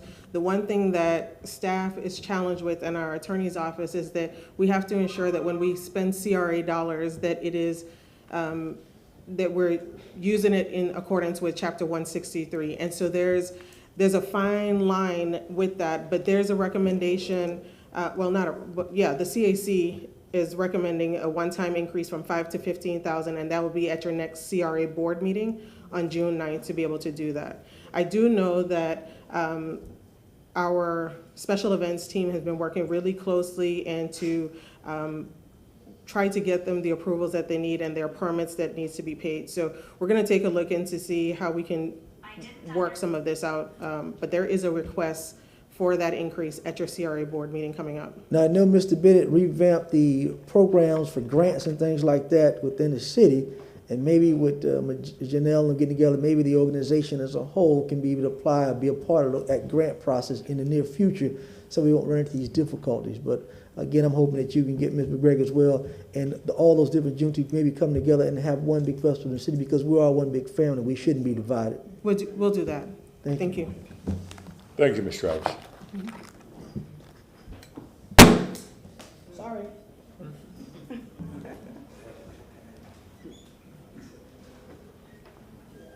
Yes, ma'am. Hi, my name is Reshama McCoy Green, and I'm a resident of Sulphur Springs for over 17 years, homeowner. When I first moved in Sulphur Springs, I was a single parent, and I didn't get, child support. I wasn't working a big time job, but I was able to buy a brand new home for me and my children. And that was 17 years ago. What I see now in my community is tragic. No one will be able to do that, okay? And for me to be able to stay in my home, keep my home, maintain it, green grass, you go there, I got a beautiful garden and everything, and to see that that's not possible right now, it's tragic. Y'all need to do something, declare a state of emergency. I'm seeing people come in that don't live there, not residents, not even citizens, and they're able to get this property at a high, and put it at such a high price that people are calling me every day to buy my property. I'm not selling. And that doesn't make any sense, because they know that we're going in a direction where people are not going to look like me in that area of Sulphur Springs.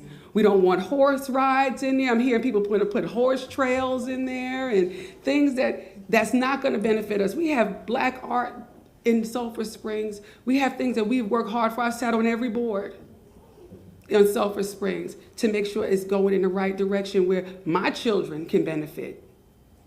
And I'm going to see you guys do something about that, because it doesn't make sense. I'm hearing people say, well, everybody is suffering. Everybody in here is not suffering. Y'all are not suffering. That don't make any sense. Y'all need to declare a state of emergency. This is an emergency. This is tragic. And y'all need to do something about that. We need protection. Y'all need to go in a different direction, or you won't be having the seats that you're in. Thank you. Have a great day. God bless. Thank you very much. Good morning. My name is Sandro Ochoa. I'm also a resident of Madison Highlands. I'm on Social Security. I'm disabled. I was told that the increase had to do with the cost of living having gone up and getting paid more. But when I signed my lease, they were already aware of that. So why wouldn't that have been taken into consideration and let me know that why did it change after the fact, after I signed it? My other problem is I've been having problems with toxic smell in my apartment. I was here a couple of weeks ago. I submitted my report to VOC reports. The last one, which said that there were high concentrations of mothball crystals, which you may or may not know is a pesticide. I've been getting headaches every single day. I'm HIV positive. I have emphysema. I've had 3 heart attacks.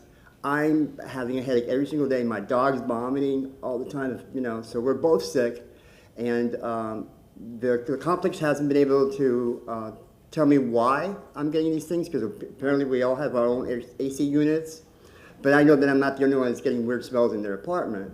And the only option I was getting it was, well, you could move, which isn't an option. And we all know rent is crazy, and where am I going to find an apartment, you know, on a fixed income? So, so I'm frustrated because I'm sitting there every single morning, every single night, inhaling this stuff. I smell it, I taste it, I can feel it on my skin. I have like rashes that are coming out.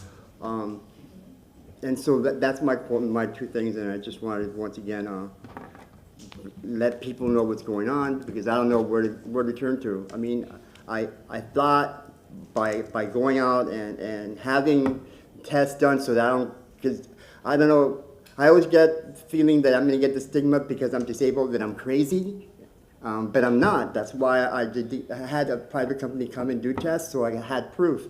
But even that's not enough, because the minute they walk in, I was told the only thing I smell is dog food. And that's not the case, because I have many of my neighbors that can verify that they smelled everything, well, basically everything, you know. And so yeah, that's it. Thank you. Thank you. My name is Verita Andre. I also am in Madison Highland. The rent went up. And what they told us when we asked them, was the rent going to go up? They told us no. So then they told us we weren't going to have a water bill. We also now have a water bill. They also, we thought that was going to be the last place that we live in, because it was beautiful, everything was good, and everything they told us was a lie. So they changed what they wanted on their side, but they didn't come to us. They just gave it to us. They just up our rent and just didn't tell us. We have not been there 4 months. I thought on the end of a year you raise rent. You don't raise a rent in the middle of a year. So it's a bother to each and one of us, and a lot of us don't want to come out and speak. But for senior citizens, we need to speak up for one another. So it's a lot of us came out to speak up on our behalves, to let you all know we need y'all help. Without y'all help, we can't do it. So we asking for y'all help. That's all we ask. Thank you.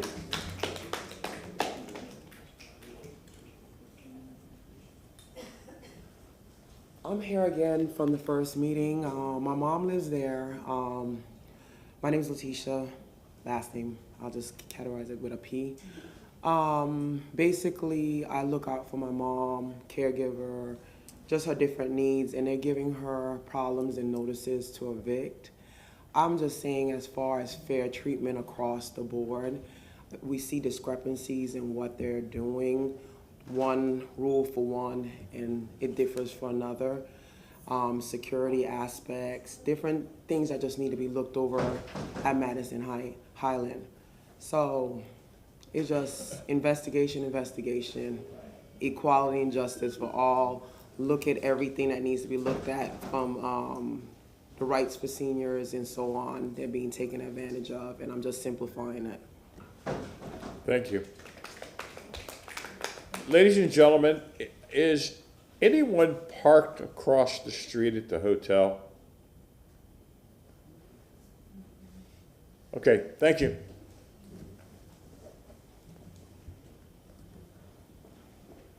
Good morning, Council. My name is Jonathan Jarrett. I am a resident of Madison Highlands. Also signed a one-year lease in December of a set amount that the rent would be. We haven't been in the building, brand new building. The accommodations are really nice, and everybody here was given a lease, a one-year lease. We haven't been in the building 6 months. We have gotten rental increases, some that makes it unaffordable for people like me on fixed income to afford rent. The rental assistance programs that are available to us most times do not pay the rent on time. Therefore, we are accumulating late fees and all kinds of charges that the landlords are putting on that are unbearable, that we are unable to pay. I myself went back and paid rent twice in 1 month, And when I paid them the rent the second time, I got a 3-day notice after I paid rent twice in 1 month, which I thought was unbearable. I had talked to the manager of the property that assured me that my rent was upstanding, and 3 days later, they were sneaking around and putting the notices on people's doors instead of talking to people in person. And you wake up and you got a 3-day notice to get out of the building. Who can afford to move in 3 days under these conditions that we're living in? Who can find a place in 3 days? So there's a lot of tension on seniors. It's unbearable. I think we're going through enough with the pandemic and the financial crisis that the United States and the whole America is in. And most of the people that are having to leave Madison Highlands are being replaced by Hispanic people. It's just a fact. And it's a shame.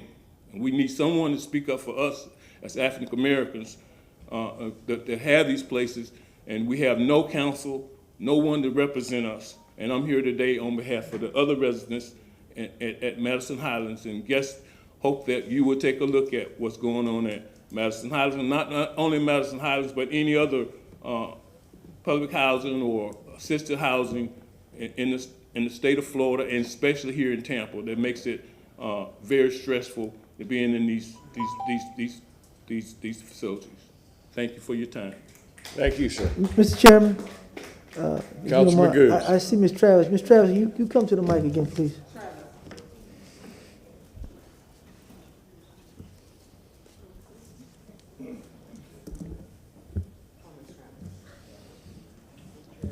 At our last discussion, I know a lot of the seniors were here from Madison Heights, and I'd asked and requested that staff go over to Madison Heights, meet with the residents. I asked that TPD go over there, meet with the residents in reference to their security issues, what we can do, what the management can do, and explain to the seniors about the increase from the federal government in reference to some of their rent increases, and of what our assistance we can give. Have we accomplished any of that yet? Because we have so many residents here today, so I need to know have we accomplished any of that. So what we've done is we've taken the lease and we've reviewed the lease with our legal department, just trying to understand how there's a tenant that signed a lease in the middle of their lease, is that rent able to be increased? And what we found is that in the lease, there is a provision in there that talks about pass-through. I think it's called like housing price pass-through. It's a low-income tax credit project it's a project by HUD, not something that we have control over. So when HUD increases the area median income, the property owners or the apartment complex has the ability to then adjust their rate. And so what the tenants are experiencing are something that they are contractually obligated to pay. However, in March 1st, this council and the mayor approved an RMAP program, and we started with 1 million, you came back and did 4 million. What we're asking people to do is to contact our housing office to see if we can provide them assistance with that increase and that adjustment with that money. So that's the first part. The second part is I have spoken to Chief O'Connor about the harassment issues. Some of it is from other tenants, and so even at the homeless discussion that we had at HCC on Tuesday, we heard some of that after the meeting as well. And so Chief O'Connor is putting her officers out there to work with the residents and the property management company. We are working with Parks and Rec to be able, there was also a request for us to come out there with parks programs and stuff.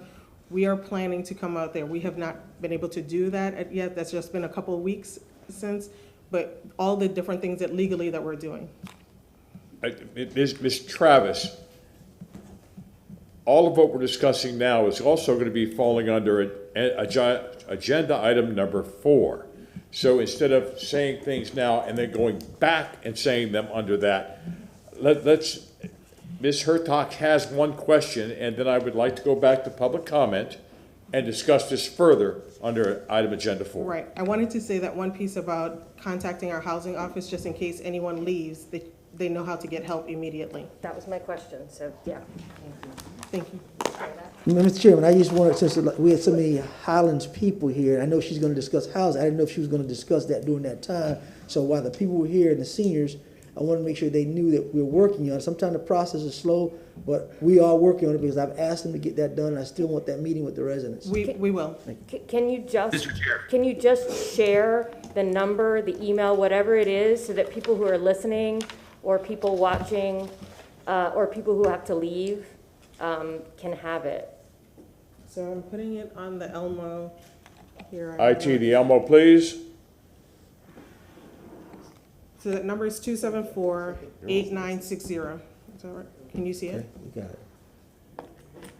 Can you guys see it in the back? Okay. Mr. Chair, can I just ask a quick follow-up? 274-8960.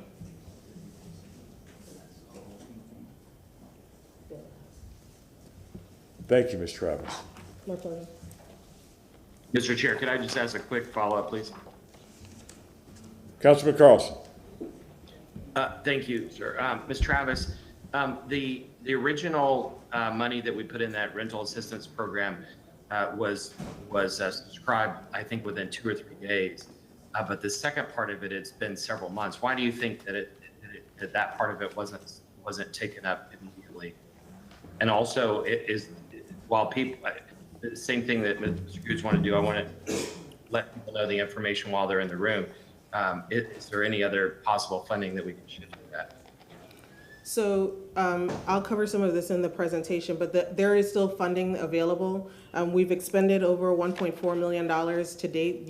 You declared a housing crisis on February 24th. On March 1st, you approved the RMAP program for $1 million, and we came back days later and asked you for some more money. So we've expended $1.4 million and working through those applications. We have people that are registered and approved on the program, but they haven't signed a lease as yet. And so as soon as they sign a lease or find housing, again, supply is part of the issue, but we do have that in place. So there is money to be spent, and we can provide assistance with the residents that are here today and the seniors that are here today that are expressing a concern. Thank you. Thank you, Ms. Travis. No, thank you, Ms. Travis. Ms. Travis. And I applaud you and the rest of the council members for doing what you said on February 24th and March 1st. However, that money's going to come out to an end sometime in the future, very soon, I would imagine. And the problem then, what else can we do? Because that money's going to end and the story's going to be in the books, but the future looks dim. So is there any other way legally, as a city council attorney, that we can do anything regarding the increase of rents? There's usually a lot of rents, the Social Security uses the CPI to adjust the findings of the recipient of Social Security. Is there anything that you know available or anything else the legal department can answer that rents can only go up according to the CPI? So I think I just saw my attorney there. Yes, I was like, I saw my attorney walk in. Rebecca Jones, City Attorney's Office. If we were to limit rents in that way, that would be considered a price limitation under the Florida statutes, the rent control, and we would be subject to all the requirements of the rent control statute that we talked about in February. So that means you can't do it? No.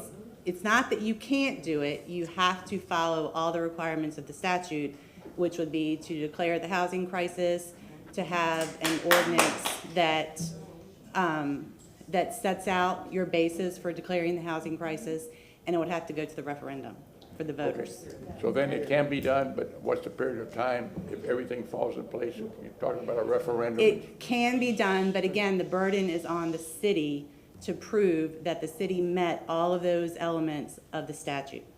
Are we heading in the right direction? Yes, so what we talked about in February, when council was discussing this in February, you declared a housing crisis. You also made a motion for us to do the housing needs assessment, which will help you create that basis and that the information that you need to be able to take it to the next step if you were to do that. I'm going to report on that this morning. The RFP has been issued.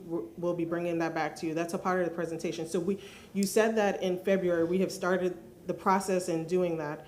It's not a quick fix, short process. What I talked to you about, the RMAP program, is something that we can use right now for immediate assistance to move people in by paying move-in assistance or paying the adjustment in their rent increase. And that's And that's unrestricted dollars. That's general fund money that we're able to use right now to provide immediate assistance. Mr. Chairman, with my indulgence, one other question then. Along with the monies that you had, 4 million, you're down to something other than 4 million. I would imagine 2.3 million left. And is that enough money to hold it on until this process that you're talking about in time-wise coincident with each other? No, that's not enough money to because the process it's going to take more than 12 months to complete that process. But we have new money. The mayor has already committed to give us another $4 million of unrestricted funds in the upcoming fiscal year. So there's new money. But what you'll see in my presentation, there's also CDBG home SHIP money that we're layering the funding that we get from the feds to be able to help more people and to do things more expedient. And I appreciate everything you're trying to do to help the citizens. Thank you. And if I can just clarify very quickly in your question, that the standard that would need to be found is that the rent control would be necessary and proper to eliminate an existing housing emergency, which is so grave as to constitute a serious menace to the general public. Well, I think so that is we the can standard solve. that you would have to find and back up. Thank you very much. Appreciate it very much. Ladies, excuse me, Councilman Maniscalco. Just real quick, to piggyback on that, we've heard, I just want to mention it briefly and I'll bring it up at the end of the meeting, regarding the tenant advocacy office and how Miami has done something, so we have a framework to look at. I don't know if Councilman Vieira or other council members have other motions to make, but I'd like to make a motion that at the end of the meeting that we look at perhaps establishing that here. And I know we have Memorial Day, I know whatever, but you know, sometime in June 2nd or whatnot, just to look at, you know, staff report to see if we can do that. You said that the mayor is committing $4 million in the upcoming fiscal year with the budget, so we can see how we can work that out. But that's what I plan to do, and I don't know if other council members want to piggyback on that or have other motions, but okay. So I'll bring it up at the end of the meeting. Councilman Vieira. Thank you very much, and thank you for that, Councilman Maniscalco. And I was going to say something to that effect, and I thank you for saying that, sir, because I want people who are here who have taken time out of their day, out of their very busy schedules, to know that I believe we're going to do something today that moves us forward. And if we follow what Councilman Maniscalco proposes, that will move us forward with results right here, right now, that on top of the funds that Ms. Travis has talked about will help us coordinate efforts in the private sector, in the faith community, in the public sector, in the county, in the city, in the state. That's the kind of coordination that we really need. And so I think something like that would get 7 votes to move us forward 100% right now. So I know I would support that very enthusiastically. And I wanted to say this because people have got to know that being here, that something's going to move forward. Something good's going to move forward. So thank you for that, sir. But we got to get to that starting line first. And as soon as we get to agenda item number 4, that's the starting line. So let's have public comment, and then we'll get to that item. Good afternoon. My name is Evelyn Manley. I'm a senior citizen, and I currently live in Madison Highland complex that was just recently built. Moved in there in December. I signed a year lease, contract, or whatever they call it, and they said my rent would be based on my income, which they had proof of my Social Security and my disability. Okay, less than 6 months, they increased the rent to where it would take all my Social Security and me a job full-time to pay what they're asking for. And I went to the landlord, I talked with the manager, talked to her. Her attitude at that time was to the point that I wanted to slap her. She was like, you either pay it, get a job, or leave. And I didn't like that. I told her, I say, if I get a full-time job, which I'm not able to work, they take my Social Security check. And then I'm on the street. She said, that's not my problem. I asked her, why when we moved there, y'all had security? Y'all had a dumpster for us to put our trash in. They took away the security. They took away the dumpster. The little trash chute that we have cannot hold trash for over 100 apartments. This weekend, we had maggots outside our building. We had flies. We complained. We even told her, as the residents, we're willing to take the money out of our pocket to pay for a city dump so we can have a dumpster to put our trash in. She told us, no, it's not allowed. Corporate would not allow us to have a dumpster. Corporate would not allow us to have security. Okay, the rent office closed at 5 o'clock on Friday. They return at 9 o'clock Monday morning.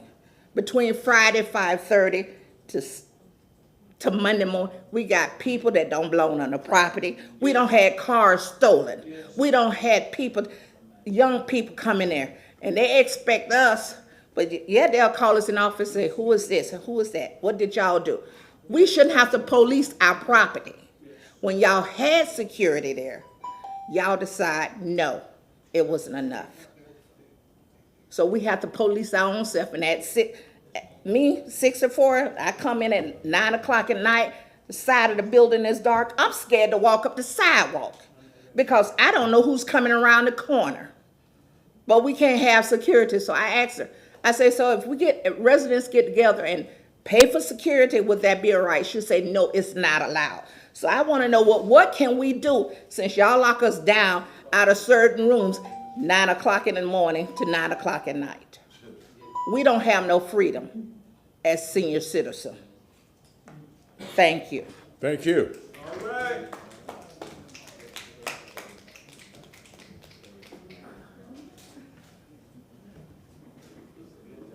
Hello, my name is Arlene Washington.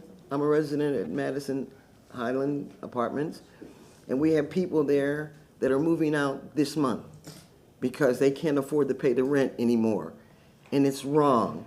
It hurts my heart to know how you treat seniors in this state.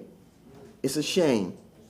And you guys ought to be ashamed for not trying to help us to live where we think it's nice to live. Now, most of us have to move out to move into places that we left, that we didn't want to be in. And we're in a place that's decent and nice, and we can't live there anymore. And it's wrong. It makes me cry at night. I don't sleep well at all. And I'm on Section 8, and I won't get my raise until November. Then they're going to raise my rent. Right now, they're not allowed to, from what I hear. Because the only ones that they didn't raise rent on were us Section 8 and the soldiers, the veterans. Other than that, they've raised everybody's rent. We don't eat right. We don't get our medicine right. We don't sleep right. And it's wrong. You have parents that are being seniors. I gather you've taken care of your parents, but there's some of us who are not like that. And we are on a fixed income. We don't get raises like you do when you have a job. And it's wrong for how you guys are treating all of us. I'm ashamed. And I've lost my respect for you. It's a shame.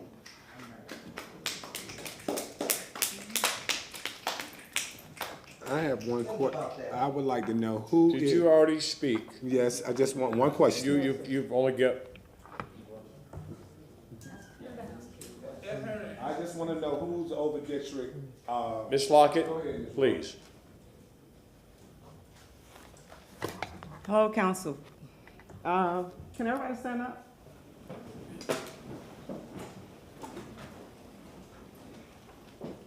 United we stand, divided we fall. And this is everybody standing together. Okay, y'all can sit back down. So you've heard the stories over and over again. It's therapeutic for some people. Some people are trying to find a way to get things done. Some people, when they come here, they see all the other people that have what's in common with them because they think that they're by themselves, right? So it's a civic engagement process for them because a lot of them have never been down here. So this is a learning process for them. Rent stabilization, I'm glad that the ear is listening. I've always said that you have to make a decision as to whether you're gonna be for the developers to make profit or be for the people. Because the people are who votes for you, not the corporations. They provide you with money, but the people are who votes for you. And these are the people. There's not one thing that would resolve this. There was a landlord here earlier saying that, you know, she was fired up. My question to her was, are you raising your rent 50, 60, 30%? She said, no. I said, we're not talking about you. So with that, Madison Highland have issues, right? So they're gonna throw their frustration out. But it's not only city council, it's county commission, it's the state representative. So it's HUD, wherein you hear a problem about a situation that has to do with HUD, our phone calls may not reach HUD. Your phone calls may reach HUD. The mayor's phone calls may reach HUD. So it intersects with one another, right? I sent an email, and I want to I thank everybody that has met with me thus far. I missed Lewis because he had dealt with COVID, and Councilman Miranda. We're coming. But I sent an email to you in regards to what Florida Rising is asking. It was late last night, but I sent it. Right to Counsel, Office of Tenant Advocacy, Landlord Registry, Tenant Bill of Rights modified. So the links and everything, the wording, everything is there to give you an idea, because you have to be innovative. Other people are doing things, and you may have to piece things together. You may have to take something from one and take something from another, but it can be done. So thank you for your time. Thank you, Ms. Lockett. Go ahead. Go ahead. No, I'm sorry, Council, I stepped out of the room. I heard everything that you said, Ms. Lockett, in the back, but the gentleman against the wall, you want to know who your council representative was? For zip code 33603. It would be, where are you at exactly? It would be me, likely. I stay in West Shore Crossing over. Oh, yeah, you're on Rome Avenue. Yes. Yeah, okay. I'm your representative. So I know exactly, I went to high school across the street, and I drive by there every day, so I know exactly where you're at, sir. Yeah, we need someone to really come and look at those departments. Okay. Yes, sir.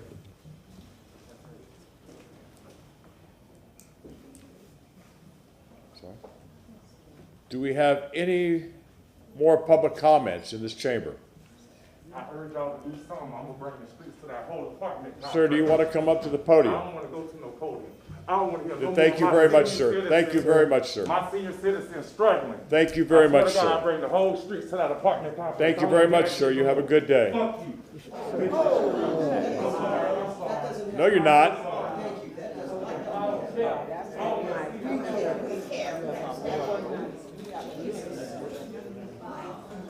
We will take a 3-minute intermission. Thank you. Intermission. Recess.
Go to the online speakers. Ms. Megan Thomas, are you with us?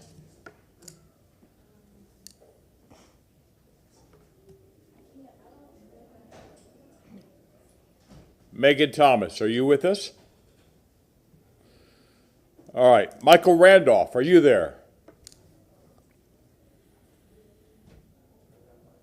Yes, I'm here. Can you Thank hear you, me? Mr. Randolph. Thank you. My name is Michael Randolph, and I'm with West Tampa CDC. Today I want to talk about two types of development. The first type of development is what's known as a need assessment model. This type of model is driven by outside agencies. This model also consists of seeing residents as programs and clients. The model that we use is what's known as an asset building model. It focuses on existing capacity. It is relationship driven, it promotes self-sufficiency, and it recycles community resources. The household poor neighborhoods are rarely perceived as assets. Instead, they are often seen as recipients of social services and client programs. In contrast, an assets mapping approach to community development begins by focusing on the potential opportunity for development and not deficiency. Contrary to conventional assumptions that inner city neighborhoods that are poor markets, some studies suggest that the issue is not the lack of income, but the use and expenditure of patterns. That's what we plan to change in West Tampa. If the local economy is to flourish, residents' income should be spent in ways that support community activities. The key to revitalization is mobilizing whatever assets we have. The other thing I want to make is that the West Tampa CDC is going to be given a community meeting on the current Heights housing crisis, in which we're going to address issues on how do we resolve that particular issue in order to change the narrative. One thing we are advancing to the state is that landlords receive what's known as tax credits. So they increase the rent on a tenant, let's say it's 20%. They will get a tax credit if they only charge the tenant 3%. This way, everybody wins. And then you have the strategy of land trust. This is only a few of the ways that we're going to be talking about what's working around the nation in terms of the housing crisis. My heart goes out to all those people that came out today. We need to do better. And we do better by looking at things differently. Thank you so much. And I want to give a shout out to the city clerk for getting me on today. And I want to withdraw my complaint that I made to all the city council members, the mayor, and legal counsel about not being able to talk. Thank you. Thank you, Mr. Randolph. Eric Garduno, are you there? Good morning. Thank you. I appreciate this opportunity to address the council. Eric Garduno, Government Affairs Director with the Bay Area Apartment Association, which represents the apartment industry in the greater Tampa Bay region. Today's workshop is intended to focus on measures that can be taken to address the current housing crisis. This crisis is rooted in a housing shortage that has long been in the making and made all the worse by the COVID pandemic. Over the last 2 years, demand for housing has significantly outpaced supply.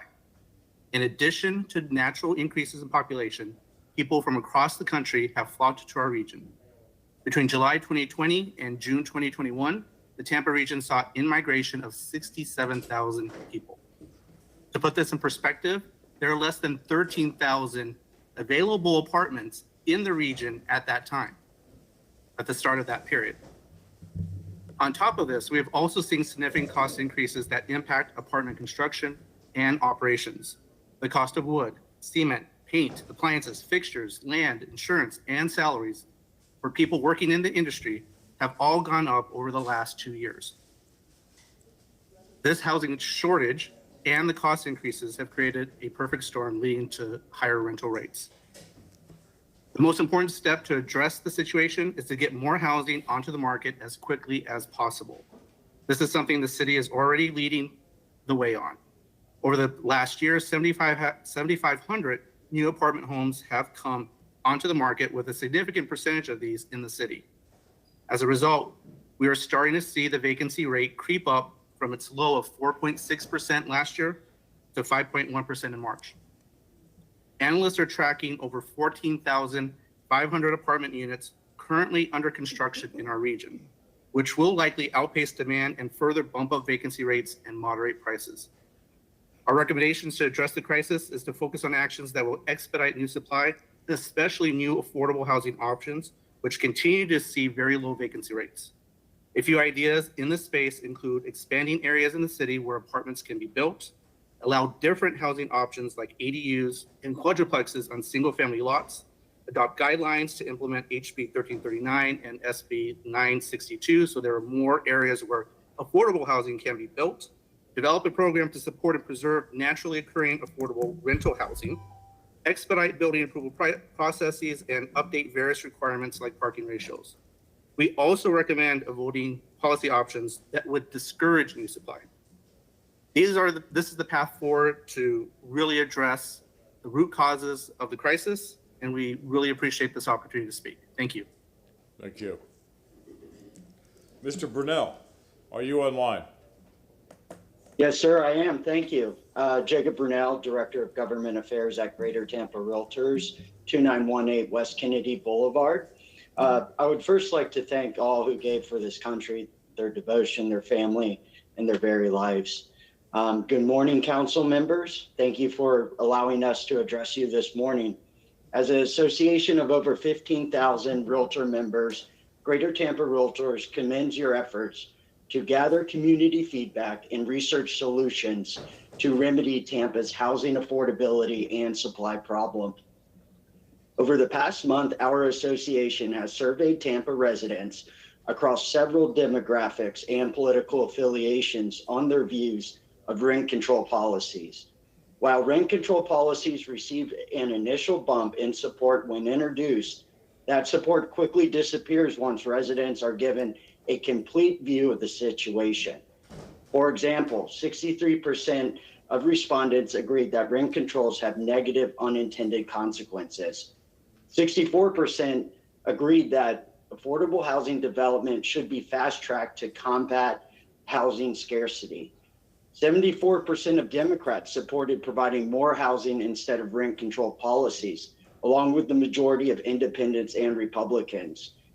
And 64% supported adding accessory dwelling units on a property to increase the supply of affordable housing. Experts agree the rent controls, such as increasing the amount of notice for rent increases or capping rents altogether, do nothing to combat housing shortages. As recommended by city staff, council should consider productive solutions, such as further funding for Tampa's RMAP program. We also encourage the city to remove or amend regulatory barriers that artificially constrain the supply of affordable housing, such as fees, building codes, entitlement process, growth restrictions, and tax policies. A recent success story is the city of Salisbury, Maryland. Facing a similar housing crisis, the city enacted an ordinance to waive fees for all new residential development. In just 4 months, the city approved 67 projects totaling 8,000 units, which is more than the total units built in the last 22 years. Without comprehensive change to aid development, our housing supply will continue to shrink. Greater Tampa Realtors urges council to consider proven long-term solutions, and we stand ready to assist in any manner. Thank you for your continued efforts to alleviate this problem. Thank you. Ms. Strohmeyer.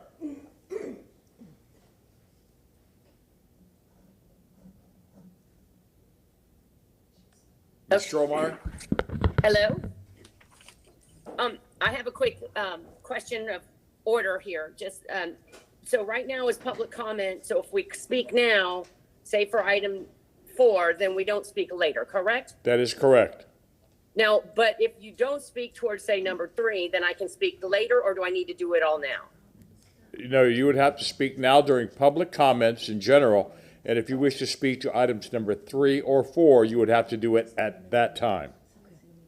Well, everybody's speaking on 4 now. I mean, it's public comment. Okay, so I can reserve my number 3 for later, correct? All right, thank you. What? Was that a yes or no? I'm sorry, if you're going to make the comments on either agenda item, you would have to do it at that time. If you're just making public comments in general, now would be the Okay. time. Okay, just checking. Okay, well, I'm gonna start now. My name is Jean Strohmeyer, resident of Tampa, South Tampa. I'm just gonna go ahead and speak on, let's see, item number 3 is talking about the city of Tampa taking over county roads. Are you kidding me? Really? That is the worst idea, because we see the conditions of the roads in the city and they want to take on county roads. That's a very bad idea. Let's just use common sense. Speaking about all this, I've listened to the whole, everybody's arguments on rent control. I just want y'all to know that rent control has been banned in 37 states. They have completely banned it. And there's a reason for that. Other than they are allowed in a few cities. Of course, these are the worst cities. We have LA, San Francisco, Washington. So there are unintended consequences, as the gentleman just said before me. According to the Brookings Institute, rent control affects tenant housing markets. They help right now, but in the long run, it decreases affordability, fuels gentrification, and creates a negative spillover on surrounding neighborhoods. Rent control also leads to mismatch between tenants and rental units. Once a tenant has secured a rent-controlled apartment, they may not choose to move in the future or give up his rent control, even if housing needs change. So this misallocation can lead to empty nest households living in family-sized apartments and young families crammed into small studios, and inefficient allocation. Similarly, if rent rates are below market rates, renters may choose to consume excessive quantities of housing. Rent control can also lead to decay of the housing stock. Landlords may not invest in maintenance because they can't recoup the investment by raising rents. According to a Stanford analysis, gentrification in San Francisco was intensified due to rent control, as many landlords converted rental units into condominiums to conform to the middle class. Majority of economists claim that rent control simply benefits the people today at the expense of tomorrow. I would never sell my child out and have her be stuck in something like this, knowing the future is going to be bleak by adopting these. And somebody also spoke of Miami. They just did it in Miami. And even our staff reports say, if we do this, it's going to be challenged. And when it gets challenged, it's going to lose. So I think it's a very bad idea. We want a quick fix. This is not how to solve problems with quick fixes and cram these things through. Anyway, look at the studies. It's a bad idea, even though it sounds good in theory, or even staff report says it's not a good idea. Anyway, have a great day, y'all. Thank you, Ms. Strohmeyer. Is Ms. Estrada on the line? Chair, Ms. Estrada did log on earlier, but she is currently not logged on at this time. Thank you very much. Going back to Ms. Thomas, is she on the line? She is not. Okay, thank you very much. Without objection, council members, I would like to move item number 4 to our next agenda item. Second. All right, we have a motion made by Councilman Good, seconded by Councilman Maniscalco. All in favor? Aye. Thank you. Ms. Travis. Good morning, Council. Again, Nicole Travis, Administrator of Development and Economic Opportunity. If I could get the PowerPoint presentation up, please.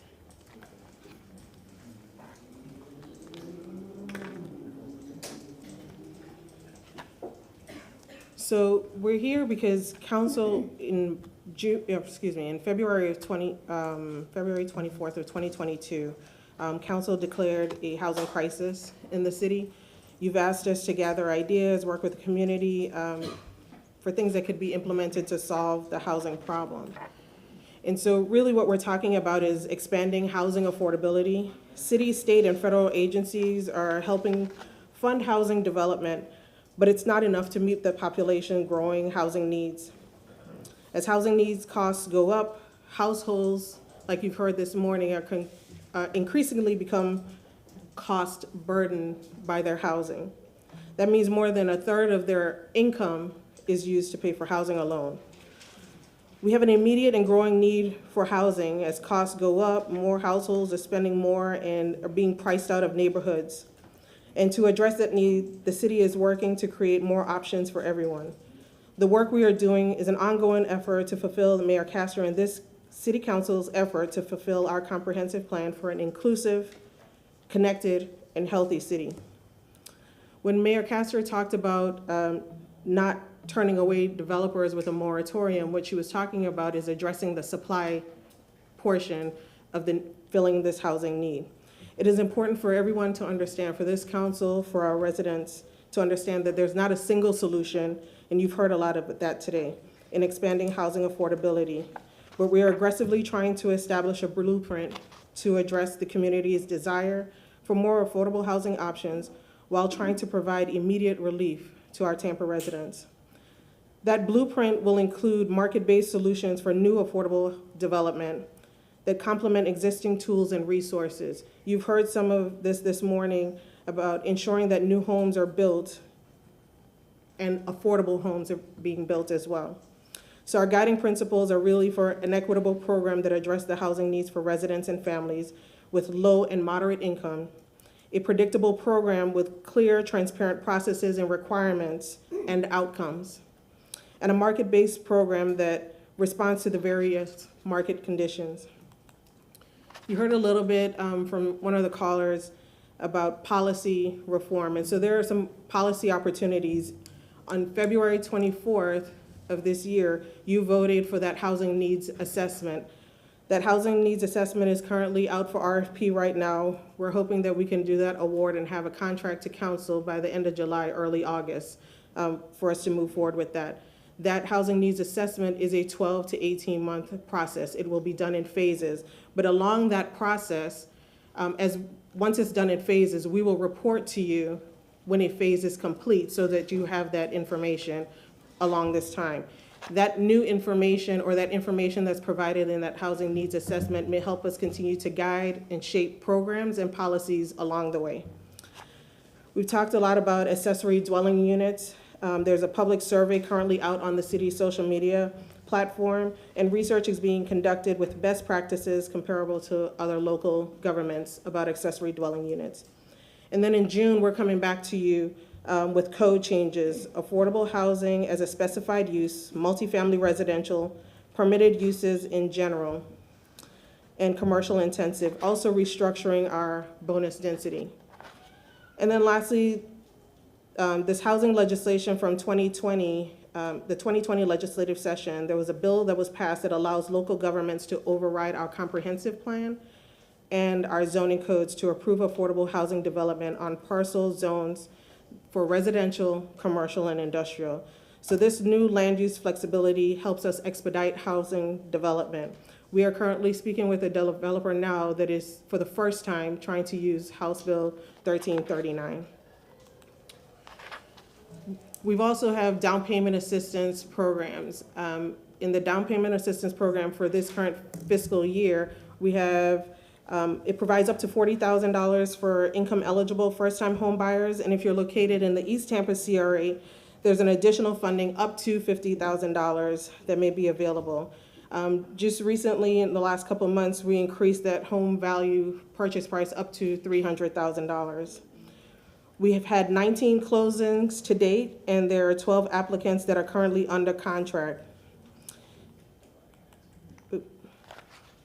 As you'll see on this slide, the budgeted funds that we have to help with down payment assistance through different federal programs, general fund, and also the East Tampa CRA is more than $6.5 million, and we've encumbered 3.6 of that amount.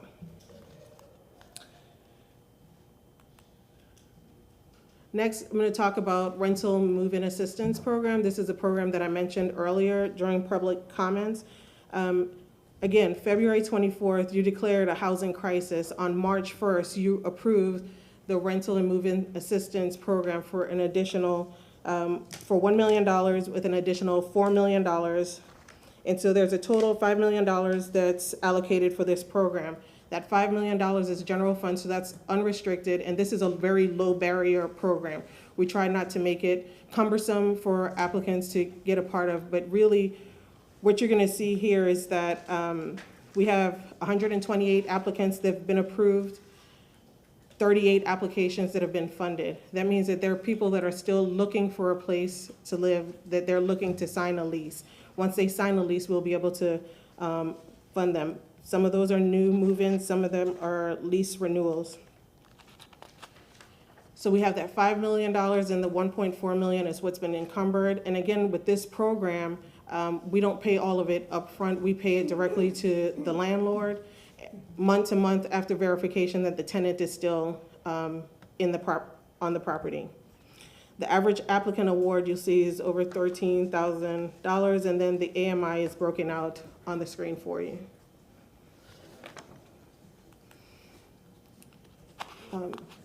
With Tampa Hope, you know, a lot of people don't understand the great need that Tampa Hope is meeting for people that are either on the street homeless or are transitioning in some place. And we have assisted over 230 clients, and their average stay at Tampa Hope is 43 days. 25% have moved into permanent housing, and there are 100 beds out there, and they're fully occupied. 18% are employed, 5% are veterans, and 40% report some kind of substance abuse or mental health barriers. Yesterday, our homeless outreach team housed 3 individuals that were on the street and housed them at Tampa Hope. The one thing that you should understand with Tampa Hope is that we do provide the wraparound supportive care that our residents need as they're looking for permanent supportive housing. Another program that we have that's ongoing is the owner-occupied rehab. These are for people that live in their homes but could otherwise not really afford the cost of repairing their home, whether it's roof, water heater, or just other things to the property. We have 46 households that are currently being helped right now. There's a wait list of 131. And we have 7 that are closing this week and next week. Someone mentioned earlier contractor workshops or some level of workshops so we could get more people involved in our programs. We've had 4 workshops in the last 6 months, 25 companies participating. 16 of those are general contractors. They resulted in 6 new contractors that were certified and 12 contractors that are recertified. We're also in the process of developing a certification list of subcontractors. Not all help that needs to happen at these homes require a general contractor. Some of them are subs, and so we're developing that list so that we can help more people specific to their needs. And so the next new contractor workshop that we'll have, it'll be in fall of 2022. Also, with the owner-occupied rehab, the East Tampa CRA has approved an owner-occupied rehab program that will be administered by a third-party administrator. That RFP is currently out, and it closes on June 7th. Then after that, we'll have a committee review it and hope to have a contract to council by July or August. I think after 6 months to a year, we'll be able to really evaluate what's the most efficient way and how can we help people, as many people as possible. So we'll have the HCD administering, we'll have the third party administering, and then at that point we can make, once we have enough data, we can make any adjustments. Our goal is to help as many people as fast as we can as possible. We've also had the infill phase 2 program where we had 17 lots that was awarded in June 22nd, 2021 with 11 developers that was awarded through that RFP process. The first home is being delivered in the next couple weeks on June 7th. And this includes 7 new city partners.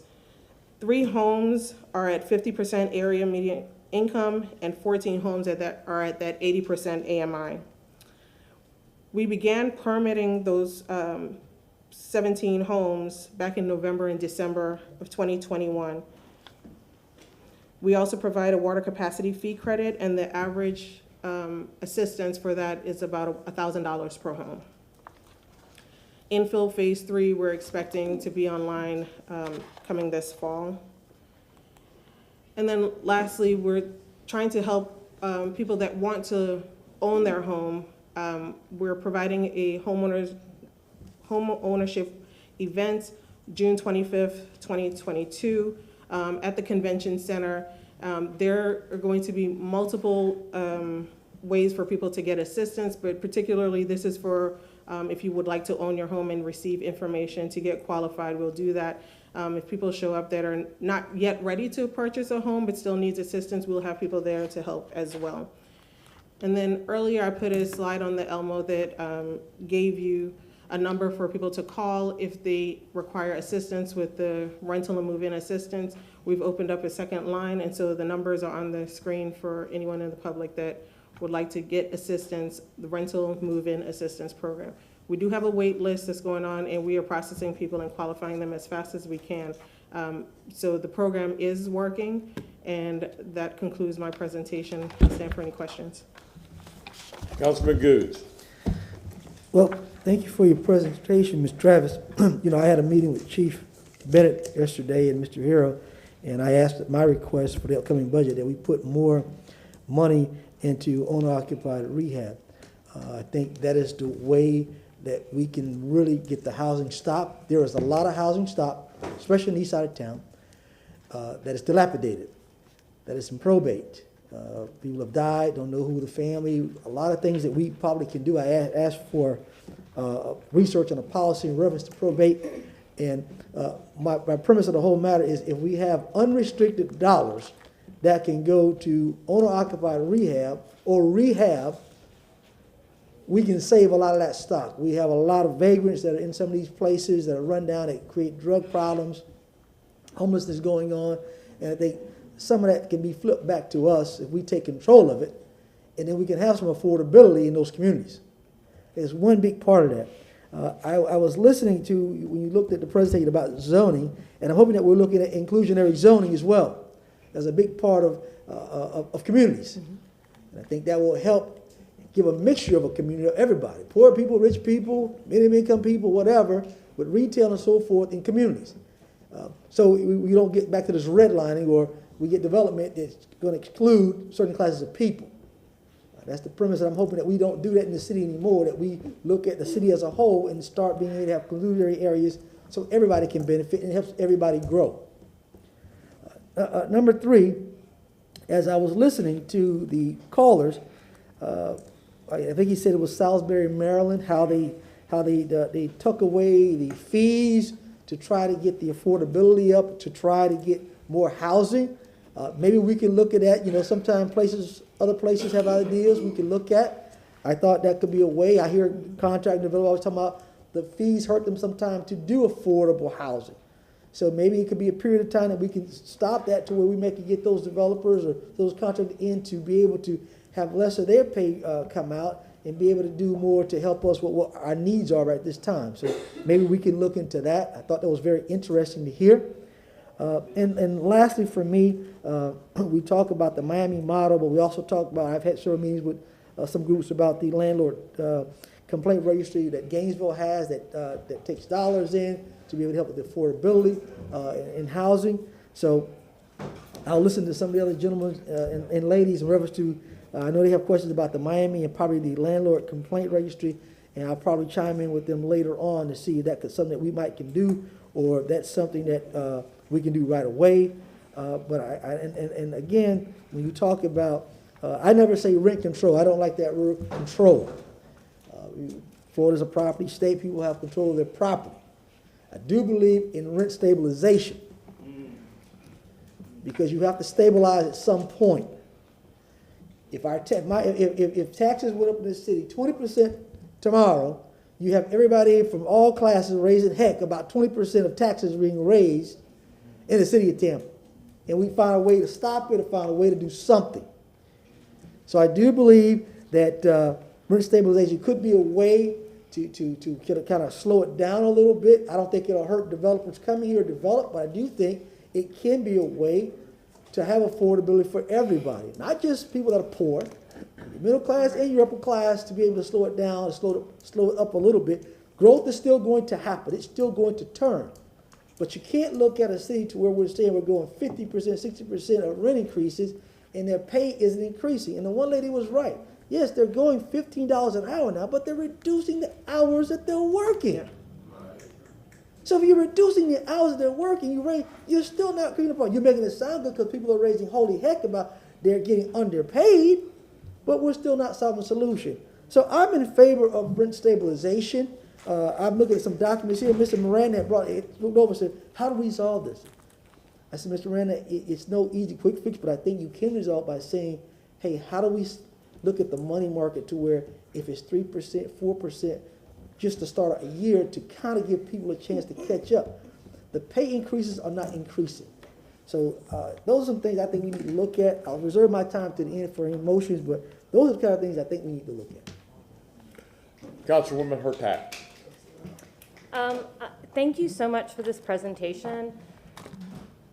But there's one really glaring thing I notice about it, and that it's really helping homeowners. And I think that's fabulous. I'm glad the city is focused on that. We need to help people fix up their homes. But right now, we're hearing that over half of the citizens of Tampa are renters. So we need to focus on what we can do for them. So I have one question. Right now, we have $5 million in RMAP, and I know that's not enough. So if you were queen of the world, how much money to just stabilize rents, could we use? It's hard for me to put a dollar amount to that because we do not control the property, so there's no way for us to predict what landlords are going to increase their rents to. That's something that's not within our control. I do believe that the RMAP program is a program that will provide that gap assistance. Right now we're at $1.4 million and trying to push it out as fast as we can with the small team that we have. We have a list of 2,500 people on our waiting list trying to be cleared. And part of the problem, again, is supply. So to answer your question as far as what amount of money would help stabilize, you can't really put a dollar amount to that for something that we don't have control over. But I do think that you can continue to fund the RMAP program in the upcoming fiscal year to continue to do that, and we'll make adjustments once we see. We've expended $1.4 million since March 1st. Yeah, I really can't put a dollar amount, but regarding housing, easily you could put $100 million towards it, and it's not. We can't build the houses fast enough. You saw that with the infill housing program, you issued that in July, pulled permits in November, December, and then now they're coming online in June. So. And I agree, and that's owner, which is again, I think that's great, but I think that this conversation needs to be about renters, not owners. And I did some quick math. So if you're telling me there's 2,500 people on the waiting list and everybody gets an average of, what did you, 1,600? No, 13, I think it was 13,000.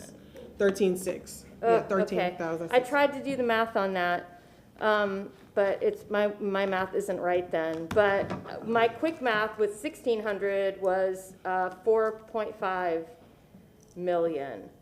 14.5 million, sorry. So we would need probably $34 million. Yeah, 34 million. So,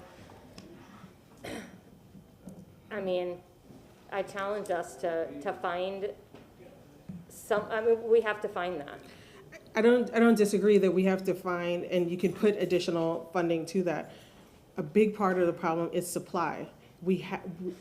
We're struggling to find supply in the program also is helping people to have stabilize their housing. Yes. So that they don't have to move out once the rent increase. When they come to their lease renewal, they can at least stay yes. in the unit that they're in. Because if they leave, where are they going to go?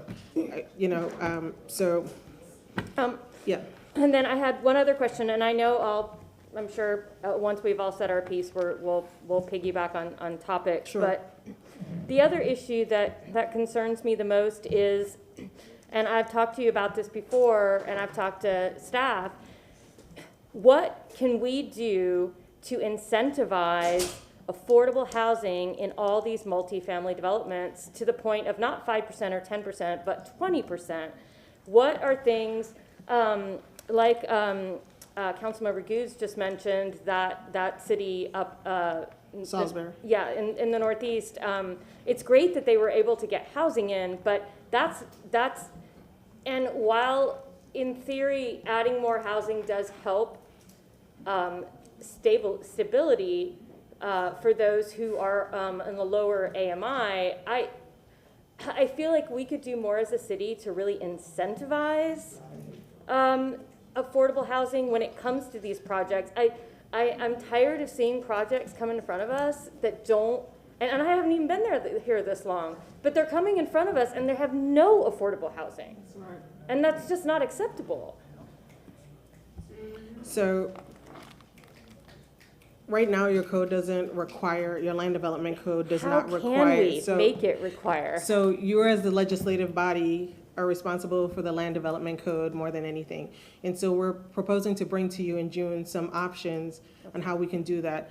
Bonus density is one way of doing that for developers that are asking for additional density, to linking that somehow to an affordable housing number of units.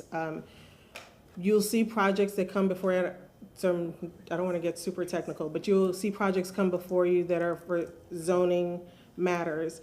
If it's not required in your code right now, and you cannot require them to do that in a zoning case. So when the opportunity presents ourselves, it's like a quid pro quo thing, and my legal attorneys are probably going to tackle me in a minute. But when we can, we need to do it. You are responsible as a legislative body for the land development code. That is the thing that you control. And so what we're presenting to you in June are some options that we can do with the land development code to help with the supply and just attacking it from that legislative angle as well. We don't have all the answers, but there are some low-hanging fruit, things that we can do sooner rather than later. Thank you. You're welcome. Councilman Maniscalco. Thank you very much, and I appreciate Councilwoman Hurtak and Councilman Goods for their comments. They said a lot. I believe Tampa is the greatest city in America. At least it's my favorite city. However, we can't have what's going on. We can't have people on the verge of homelessness, seniors that are worrying, that are on fixed incomes, people on disability, and the rental issue, the housing issue, the crisis that we have right now. You mentioned in June you're gonna bring back several options. Yeah, we have a workshop in June. We have to look at that. We can look at what I had made the motion for in regards to triplexes and quads and whatnot, to see how we can help create new type of affordable housing. We're bringing that's going to be in June as well. And that'll be in June as well. So we have several options. I think we have to look at all the tools that are within reason, within the parameters of the law that we can do as a legislative body, because this isn't going to stop anytime soon. I see how the stock market is working, or how it's being affected, how interest rates are rising, but the demand is still here. People are still coming here from New York and California and all these places where it's cheaper for them to come down here. We don't have the state income tax. We don't have, what's $2 million in New York is $850,000 here. It's still not affordable. We're pricing Tampa people out of their own Tampa community. Yes. And that's not right. So I appreciate everything that you do. I see Abby Feely here. I see the entire team. I appreciate John Bennett, but we have to do more, because if not, we become a victim of our own success, but the success is benefiting the people with the means and the money that can afford. What about everybody else? I'm born and raised here. I'm a first generation son of immigrants, just like a lot of people in this room have been here their entire lives, and for the first time, they're faced with not being able to afford living in their own community that they grew up in. So I mentioned earlier I'd like to make the motion at the end with the tenant advocacy office. We'll see what other motions, what other things council members bring up, but you know, the people have spoken, and we know what's going on. So we have to do what we can to ease the situation. Thank you. Councilman Vieira. Thank you very much, Mr. Chair, and I agree with the comments that were just made. I mean, if you look at what's happening, you know, it's happening nationally, but Florida's really getting hit harder than other areas, and it seems to be that one of the centers of in the eye of the storm is the Tampa Bay area, where rents have gone up about 27% over the last year, and that doesn't appear to be slowing down. You know, it's sad because folks, you know, want it to slow down. People are saying, hey, listen, instead of 27%, let's do 10%. But 10% would have been atrocious 2-3 years ago. People are just looking to make the pain more manageable, and we shouldn't be there. I see this as forces that are going through our state, throughout our community, that are an attack on the working class, on the middle class, and people desperately trying and working hard to get into the working class and to get into the middle class and just to stay where they're at. You know, wages, as Councilman Good said, you know, wages go up, but for some, right? But it gets eaten away. We've got inflation going up 8-9% in general, gas being where it's at right now. Things are out of control right now. And again, when you're living paycheck to paycheck, or as some folks said here, living on Social Security, on a fixed income, etc., it's really, really torture. So what I want to see for us is a couple of things, which is what I call triage help, which is for immediate help right here, right now, right?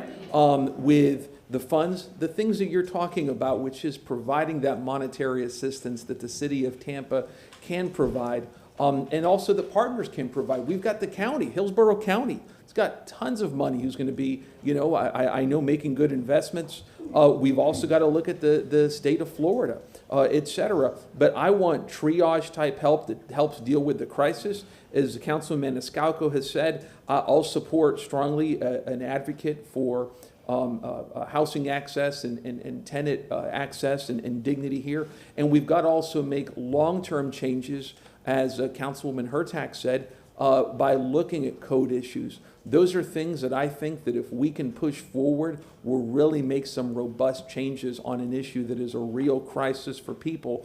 But the number one thing, again, as I said before in my remarks, that we can do to show people here that, you know, your valuable time here has been for something, is to get a tenant advocate here in the city of Tampa, again, because it pulls together resources and informs the community where those dollars are at. So I'll be glad to support that 110%. Thank you. Councilman Miranda. Thank you, Mr. Chairman. There's other things we have to do, and I'm sure you're doing some of them already. But we have to review all the housing stock we have that needs repairs to stop that from becoming much more drastic and much more costlier every day and every year, from the roof to the air conditioning to the plumbing to the electrical, so we can supply that money to fix that house so you don't have to build another one. That's number one, I think. And when you realize that 8 of the 10 top cities in the United States are losing population, why? They're outpriced, and that's why they're losing the population. Why are they coming to Florida? Well, you get the advertising and the weather alone. They're coming here for that. They're coming here because there's no state income tax, and they're coming here for other benefits that they have that they don't have where they're at. So when you look at all that, and you look at the big tall buildings that are going up, and you look at somebody paying $11.4 million for almost a floor, but not quite a floor, and you say, wow, that's a lot of money. It is to us, but to them, they sold a condo smaller than that somewhere else for $30 million, so they got one hell of a bargain here for 11.4. And those are the things you have to realize that are part of the crust, not the whole bread, just the crumbs on the outside, that's causing the problems that we have today. Along with the population explosion within and coming out, over 1,000 people a day come to Florida, and most of them are moving to this area, the Tampa Bay area. So you look at that thing and you start to realize, how did it happen? It happened really quick. That's how it happened. Within 2 or 3 years, you got bombarded with all these things, and now what do? You're doing what you said you're going to do in June. You're starting to do that. You're starting to put more money where the rubber hits the road to stop. You have to plug the hole before you buy a tire. because if not, you're not going to get rolling much further. So I appreciate everything that the council members have said, and it's time to understand what we're all up against. And if you look at what Mr. Good said earlier about getting paid $15 an hour, that's true. But they used to have 15 cashiers, now they got 2, and all these machines that you got to pay for yourself. Yes. So in essence, they're not paying more money, they're saving money, and they went from 40 hours to 30 hours, so they don't have to pay benefits. Right. So these, I imagine that's what's going on. So when I see, and I go out shopping every day, I exercise every day, I walk a mile every day, and I go to different department stores to do that, to look around. And what I see, not only the pricing of what we're talking about today, but the commodities, and I understand what you said about distribution and the process going on. It's unbelievable, the cost of food, what it's gone to. And it's just unrealistic. You come out, you spend $100, you got 3 bags and no meat. It's very difficult. The price of eggs alone has tripled. The price of everything has doubled and tripled, so it's much more difficult. And I'm not taking this out of context of avoiding what we have. No, I'm just saying what life in general is. And you could do much more back in the 50s with a minimum wage that you can now. And that's the problem we have. So I am ready to understand this, to realize that the housing stock needs to be more addressing. You have to not let other people do it where they put they go to the state, to the tax collector, and they put a problem there that in case you don't pay, they take your house away. That's got to stop. There's been an enormous increase of the general population. I had 3 in the last month and a half people that I went to talk to have a reverse mortgage. And I told them, how'd you get this? Well, I was fixing a house and this guy told me to get a reverse mortgage. That's almost asking for a quick death. Yeah. And the problem is, he said, look, they're charging me 1.32%. That's what it says a month. And I said, yeah, but you got to multiply it times 12. And they never thought about that. They also have a reinsurance on the insurance policy. If the house is over 60 years old, you got to get another insurance in case your policy doesn't cover all of it. So these are the things that I've learned quickly. It's a drag on society. Do not get a reverse mortgage. If you have to go out, try to the bank, because the house structure that you're in now, if it was worth 155 years ago, is worth 250 now, and you should have enough in that house to get you going. So please do not ask, don't be ashamed to ask for your relative, don't be ashamed to ask for help, because that's what happened to the 3 people that I know that I met, and they went through that. All of them, 1 already lost the house. The other 2 are going to lose the house. That means that that family will never be handed out to that the children of the son or the granddaughter can live in the same house in the same neighborhood and bear the fruits of the trees. There are no more fruits of the trees because the house is going to be gone the day you die. And that's what a reverse mortgage is. So it sounds great. Yeah, you can get it right away. Yeah, you can get it with bad credit maybe if you have enough equity in your house. So it is what it is. But try to think and try to talk to at least a counselor or a friend about your situation in finance, because it's not going to be in your favor. Thank you, Mr. Chairman. Councilman Carlson. Thank you, sir. And thank you, everybody, for the ideas and for the feedback. I just want to say that this council has been in office about 3 years, and we've been listening. Part of the reason why we got elected was because we listen to these issues. For a number of reasons, it's taken way longer than any of us wanted or expected. But we are listening, and we have been working to try to address these issues. We've moved lots of money and lots of resources into addressing these issues. This is the second forum we've had in the last few months. And yes, it takes longer than we want to get some things passed, but we're trying to push really hard. As to the 60-day rule, based on the feedback we got from the public, we tried to implement 6 months.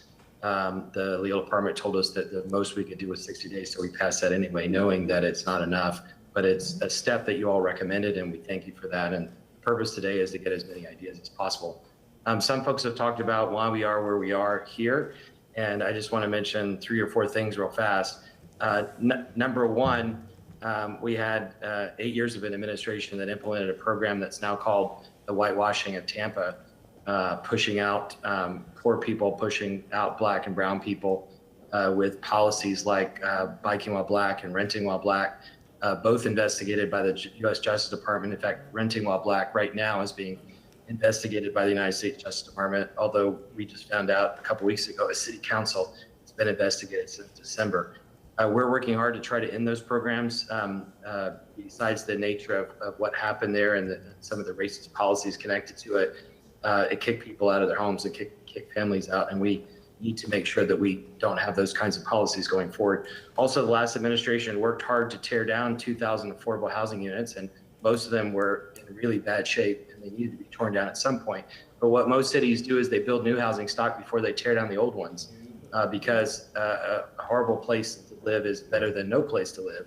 And they didn't do that. Instead of building the 50,000 units that we need, which I did quick math could cost like $10 billion. And Housing Authority will talk about that in a minute. But instead of building the 50,000 units we needed, the last administration tore down 2,000 or led the tearing down of 2,000 units. So that set us back. And this council and this administration are trying to work hard to replace those. But we're starting from a deficit. We should have been building units instead of tearing them down.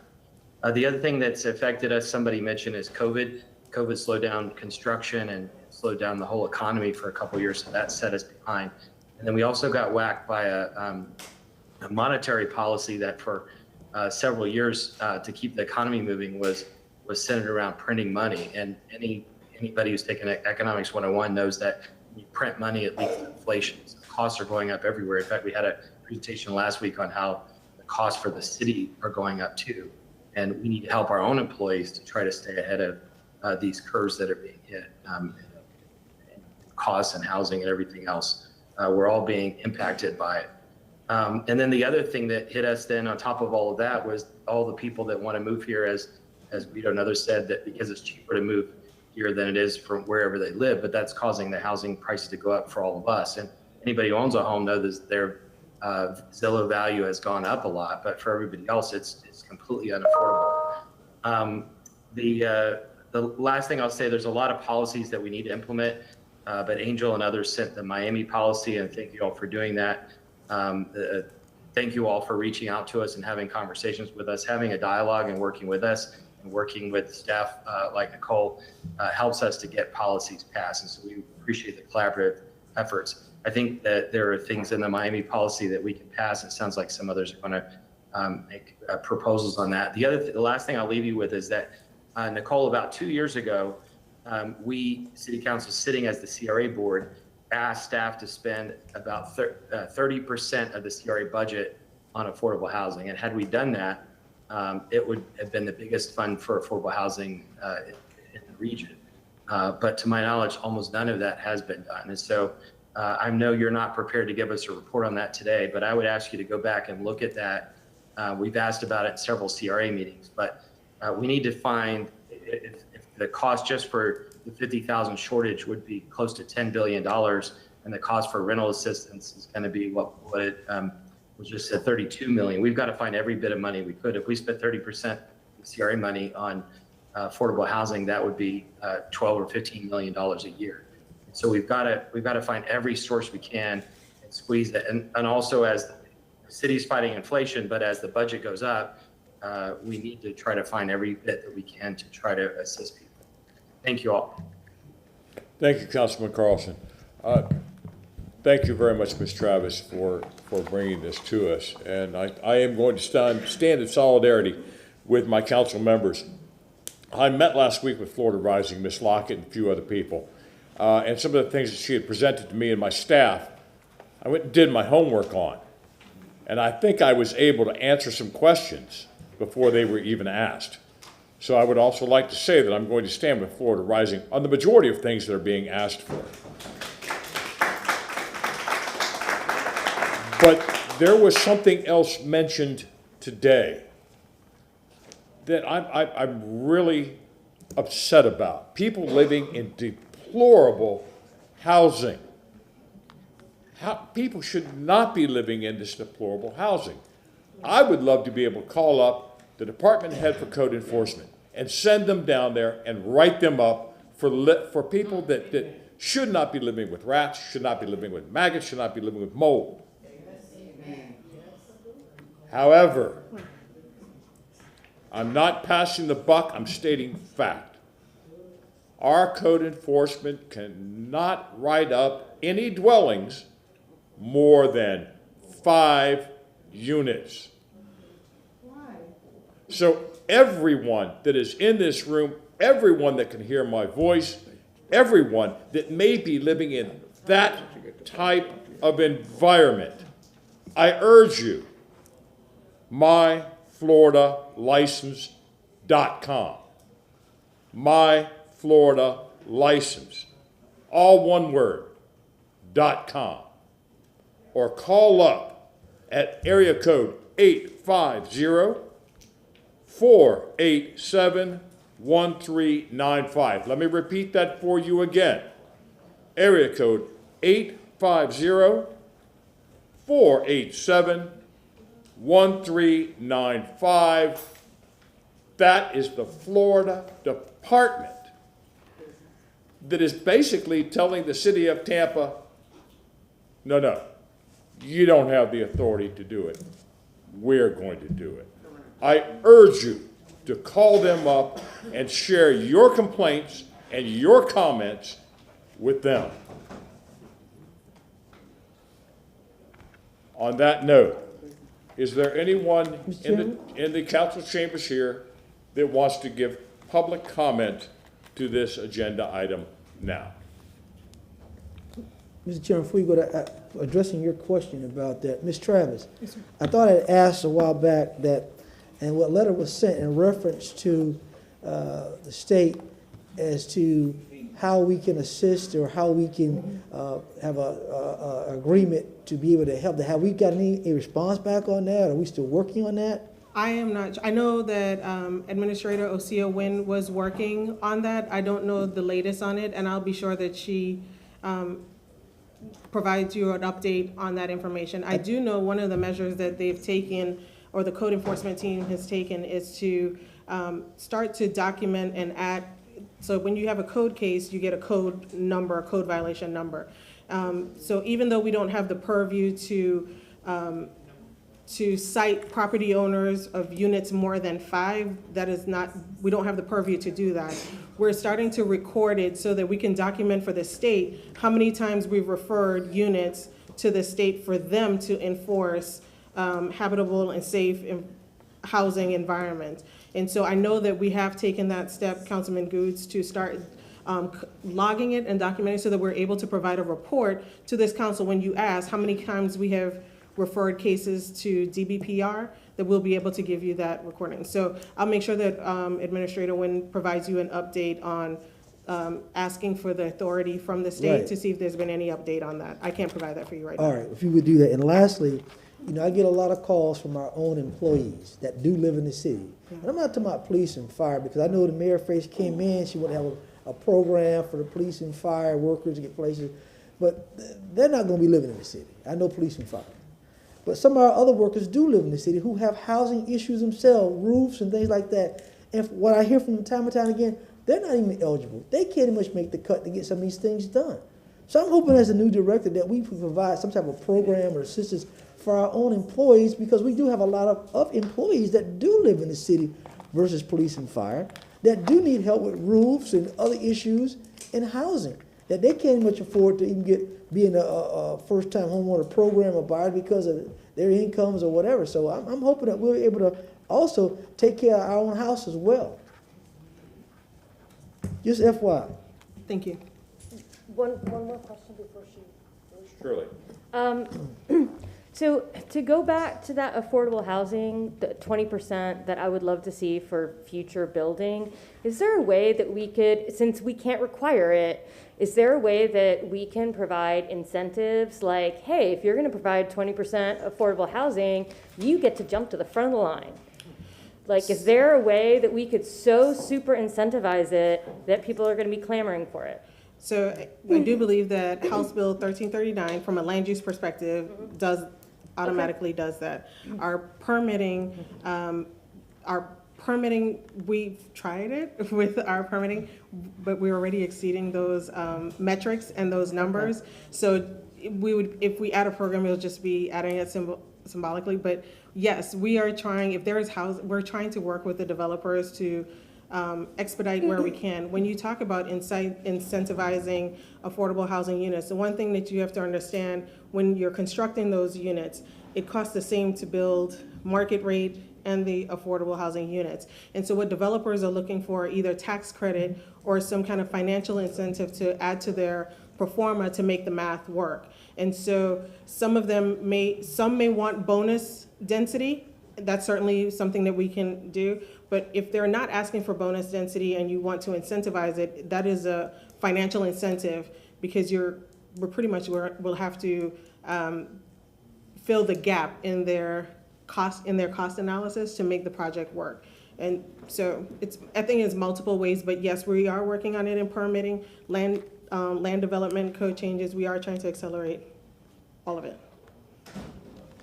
Are there any other comments or questions before we go to public comment?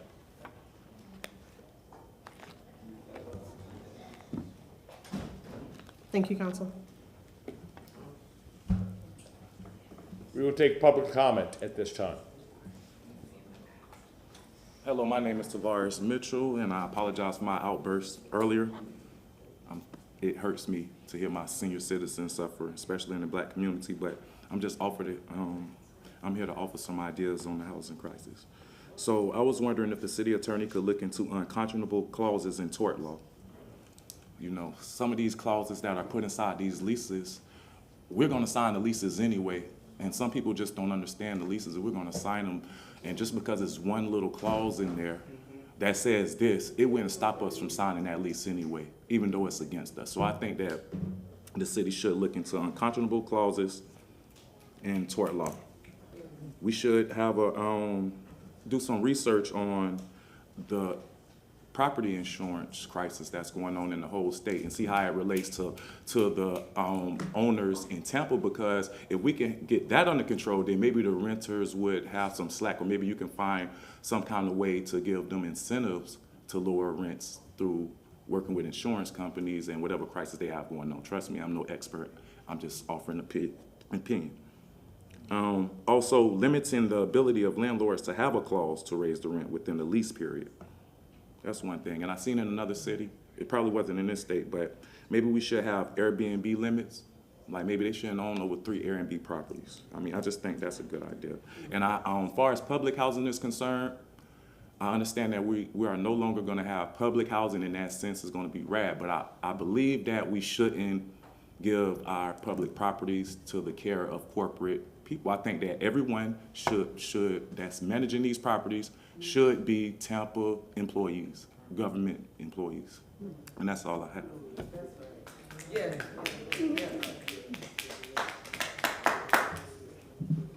Good afternoon, council members. My name is Fran Tate, and I am the Neighborhood Association President of Jackson Heights.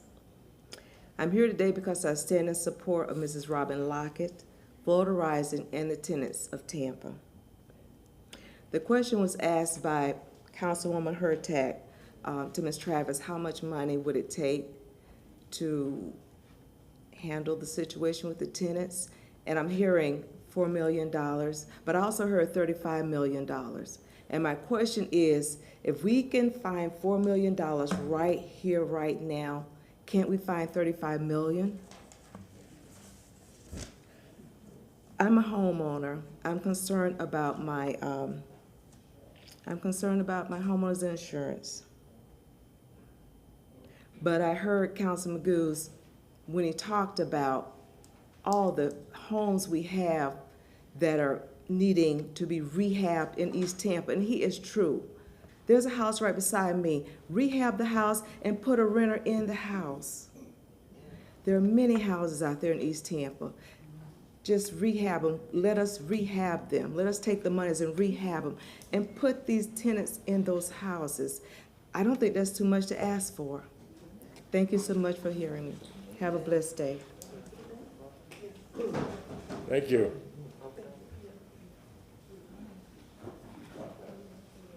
Hi, my name is Emily Baker. I live off Anderson, but I have a 3-year-old. I've been here for about a decade. I got my bachelor's and master's at USF. Tampa is something special to me. I'm a data scientist and I can't afford to live here. Why does it take desperation for things to change? I'm not sure I'm adding much here, but I just wanted to add my voice in. The quality of affordable housing is impacting our children's physical and mental well-being. Bus drivers are dropping children off at hotels. Wages are not keeping up. When people can't afford to live on their own, you force people to exist in abusive situations. Whatever is happening, it's not working, it's violence, and we need help now.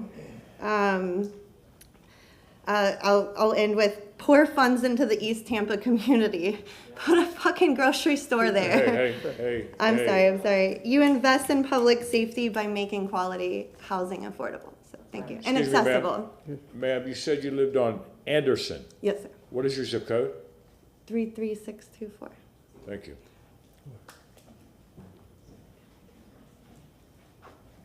Just quickly, my name is Robin Lockett. I love the expansion of the conversation. So thank you for that. Thank you for everybody that stands with Florida Rising because, we do want to make change. We want to see change within the community with the other stakeholders that are fighting the same fight. We can get this done. We have to be innovative enough to do it. I really want you, everyone to take a serious look at the model from Gainesville in regards to the complaint registry. That's how you'll fund that Tennessee advocacy office that everyone's talking about, right? So there's a way for us to do this, but we just have to be brave enough to do it. Thank you. Thank you. Do we have anyone registered online? Is there anyone else for public comment? Councilman Maniscalco. I'd like to go ahead and make since we're closing this out, make a motion that I wanted to do, all right? I'd like to make a motion that staff come back with a staff report. I think it can be done June 2nd, which is next Thursday, and the reason I say this regarding the tenant advocacy office creation, by just looking at what Miami is doing and just giving your thoughts and opinions on that to create that here. If we could have that under staff reports and unfinished business at the June 2nd meeting, which is next Thursday. May I please ask, excuse me, Mr. Shelby. Yes, sir. Ms. Travis, Ms. Feely, could you please approach the podium?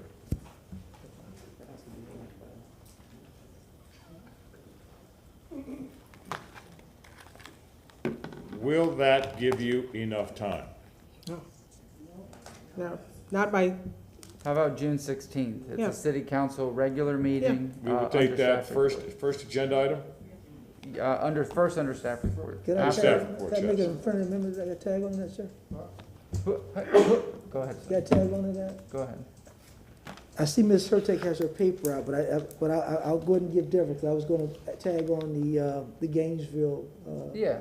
the Gainesville, landlord complaint registry, but I'll give you the honor to make that. You wanna go and add that on? I'll let you make it. Thank you, because I have actually used this as a landlord, and it worked really well in Gainesville. So I'll just tell you that. If you want personal input, I'm happy to provide it. And it helped. And if you're a good landlord, you have no problems. So I want to make an amendment to add, looking at that municipal code too. Again, it's already part of the state of Florida. It's been in place for such a long time that I can't imagine we'll see anything, but I want your thoughts and opinions to come along with that so that we can kind of try to get this done as soon as possible. An amendment's been made by Councilwoman Hurtak. Is there a second on that amendment? Yeah. Okay. Amendment on Ms. Hurtak's, seconded by Councilman Goode. All in favor? Aye. Okay. Did you have a question? Hank, roll call, please. Debbie? Maniscalco, Yes. Miranda, Yes. Okay. Hurtak, Yes. Carlson, Yes. Goods. Yes. Vieira, Yes. Citro. Yes, Motion carried unanimously. thank you. Now, Ms. Hurtak. Yes, let them have their reply. Hang on one second. Now, Ms. Hurtak, will you please restate the entire motion so that our clerk has an accurate record, including date? I make a motion that staff bring back a report reviewing the Gainesville Municipal Code landlord registry by June 16th. Second. That is going to include Councilman Maniscalco's part of the motion. And including. Tenant advocacy. I understand, it was the tenant advocacy. It was the tenant advocacy issue that was, and Yes. yours was an amendment. Correct. I can make a separate motion, but I think it works as an amendment because they're, It would make it sense to have it separately, would you think? No? No, we could do it. We could bring the report back with it all. Yeah. Okay, now, Councilman Hurtak made a motion, seconded by Councilman Goods. Roll call vote. Maniscalco, Yes. Hurtak, yes. Carlson, Yes. Miranda, Yes. Goods, Yes. Vieira, Yes. Citro. Yes. Motion carried unanimously. Thank you very much. Ladies and gentlemen, I did it that way just so that the clerk has a record, everybody has a record, and we've done everything legally this way. So, thank you, everyone. It is now 12:30. We're going to need to take a lunch break until 1:30. If I hear no objections, we are, no, or recess. 1:30.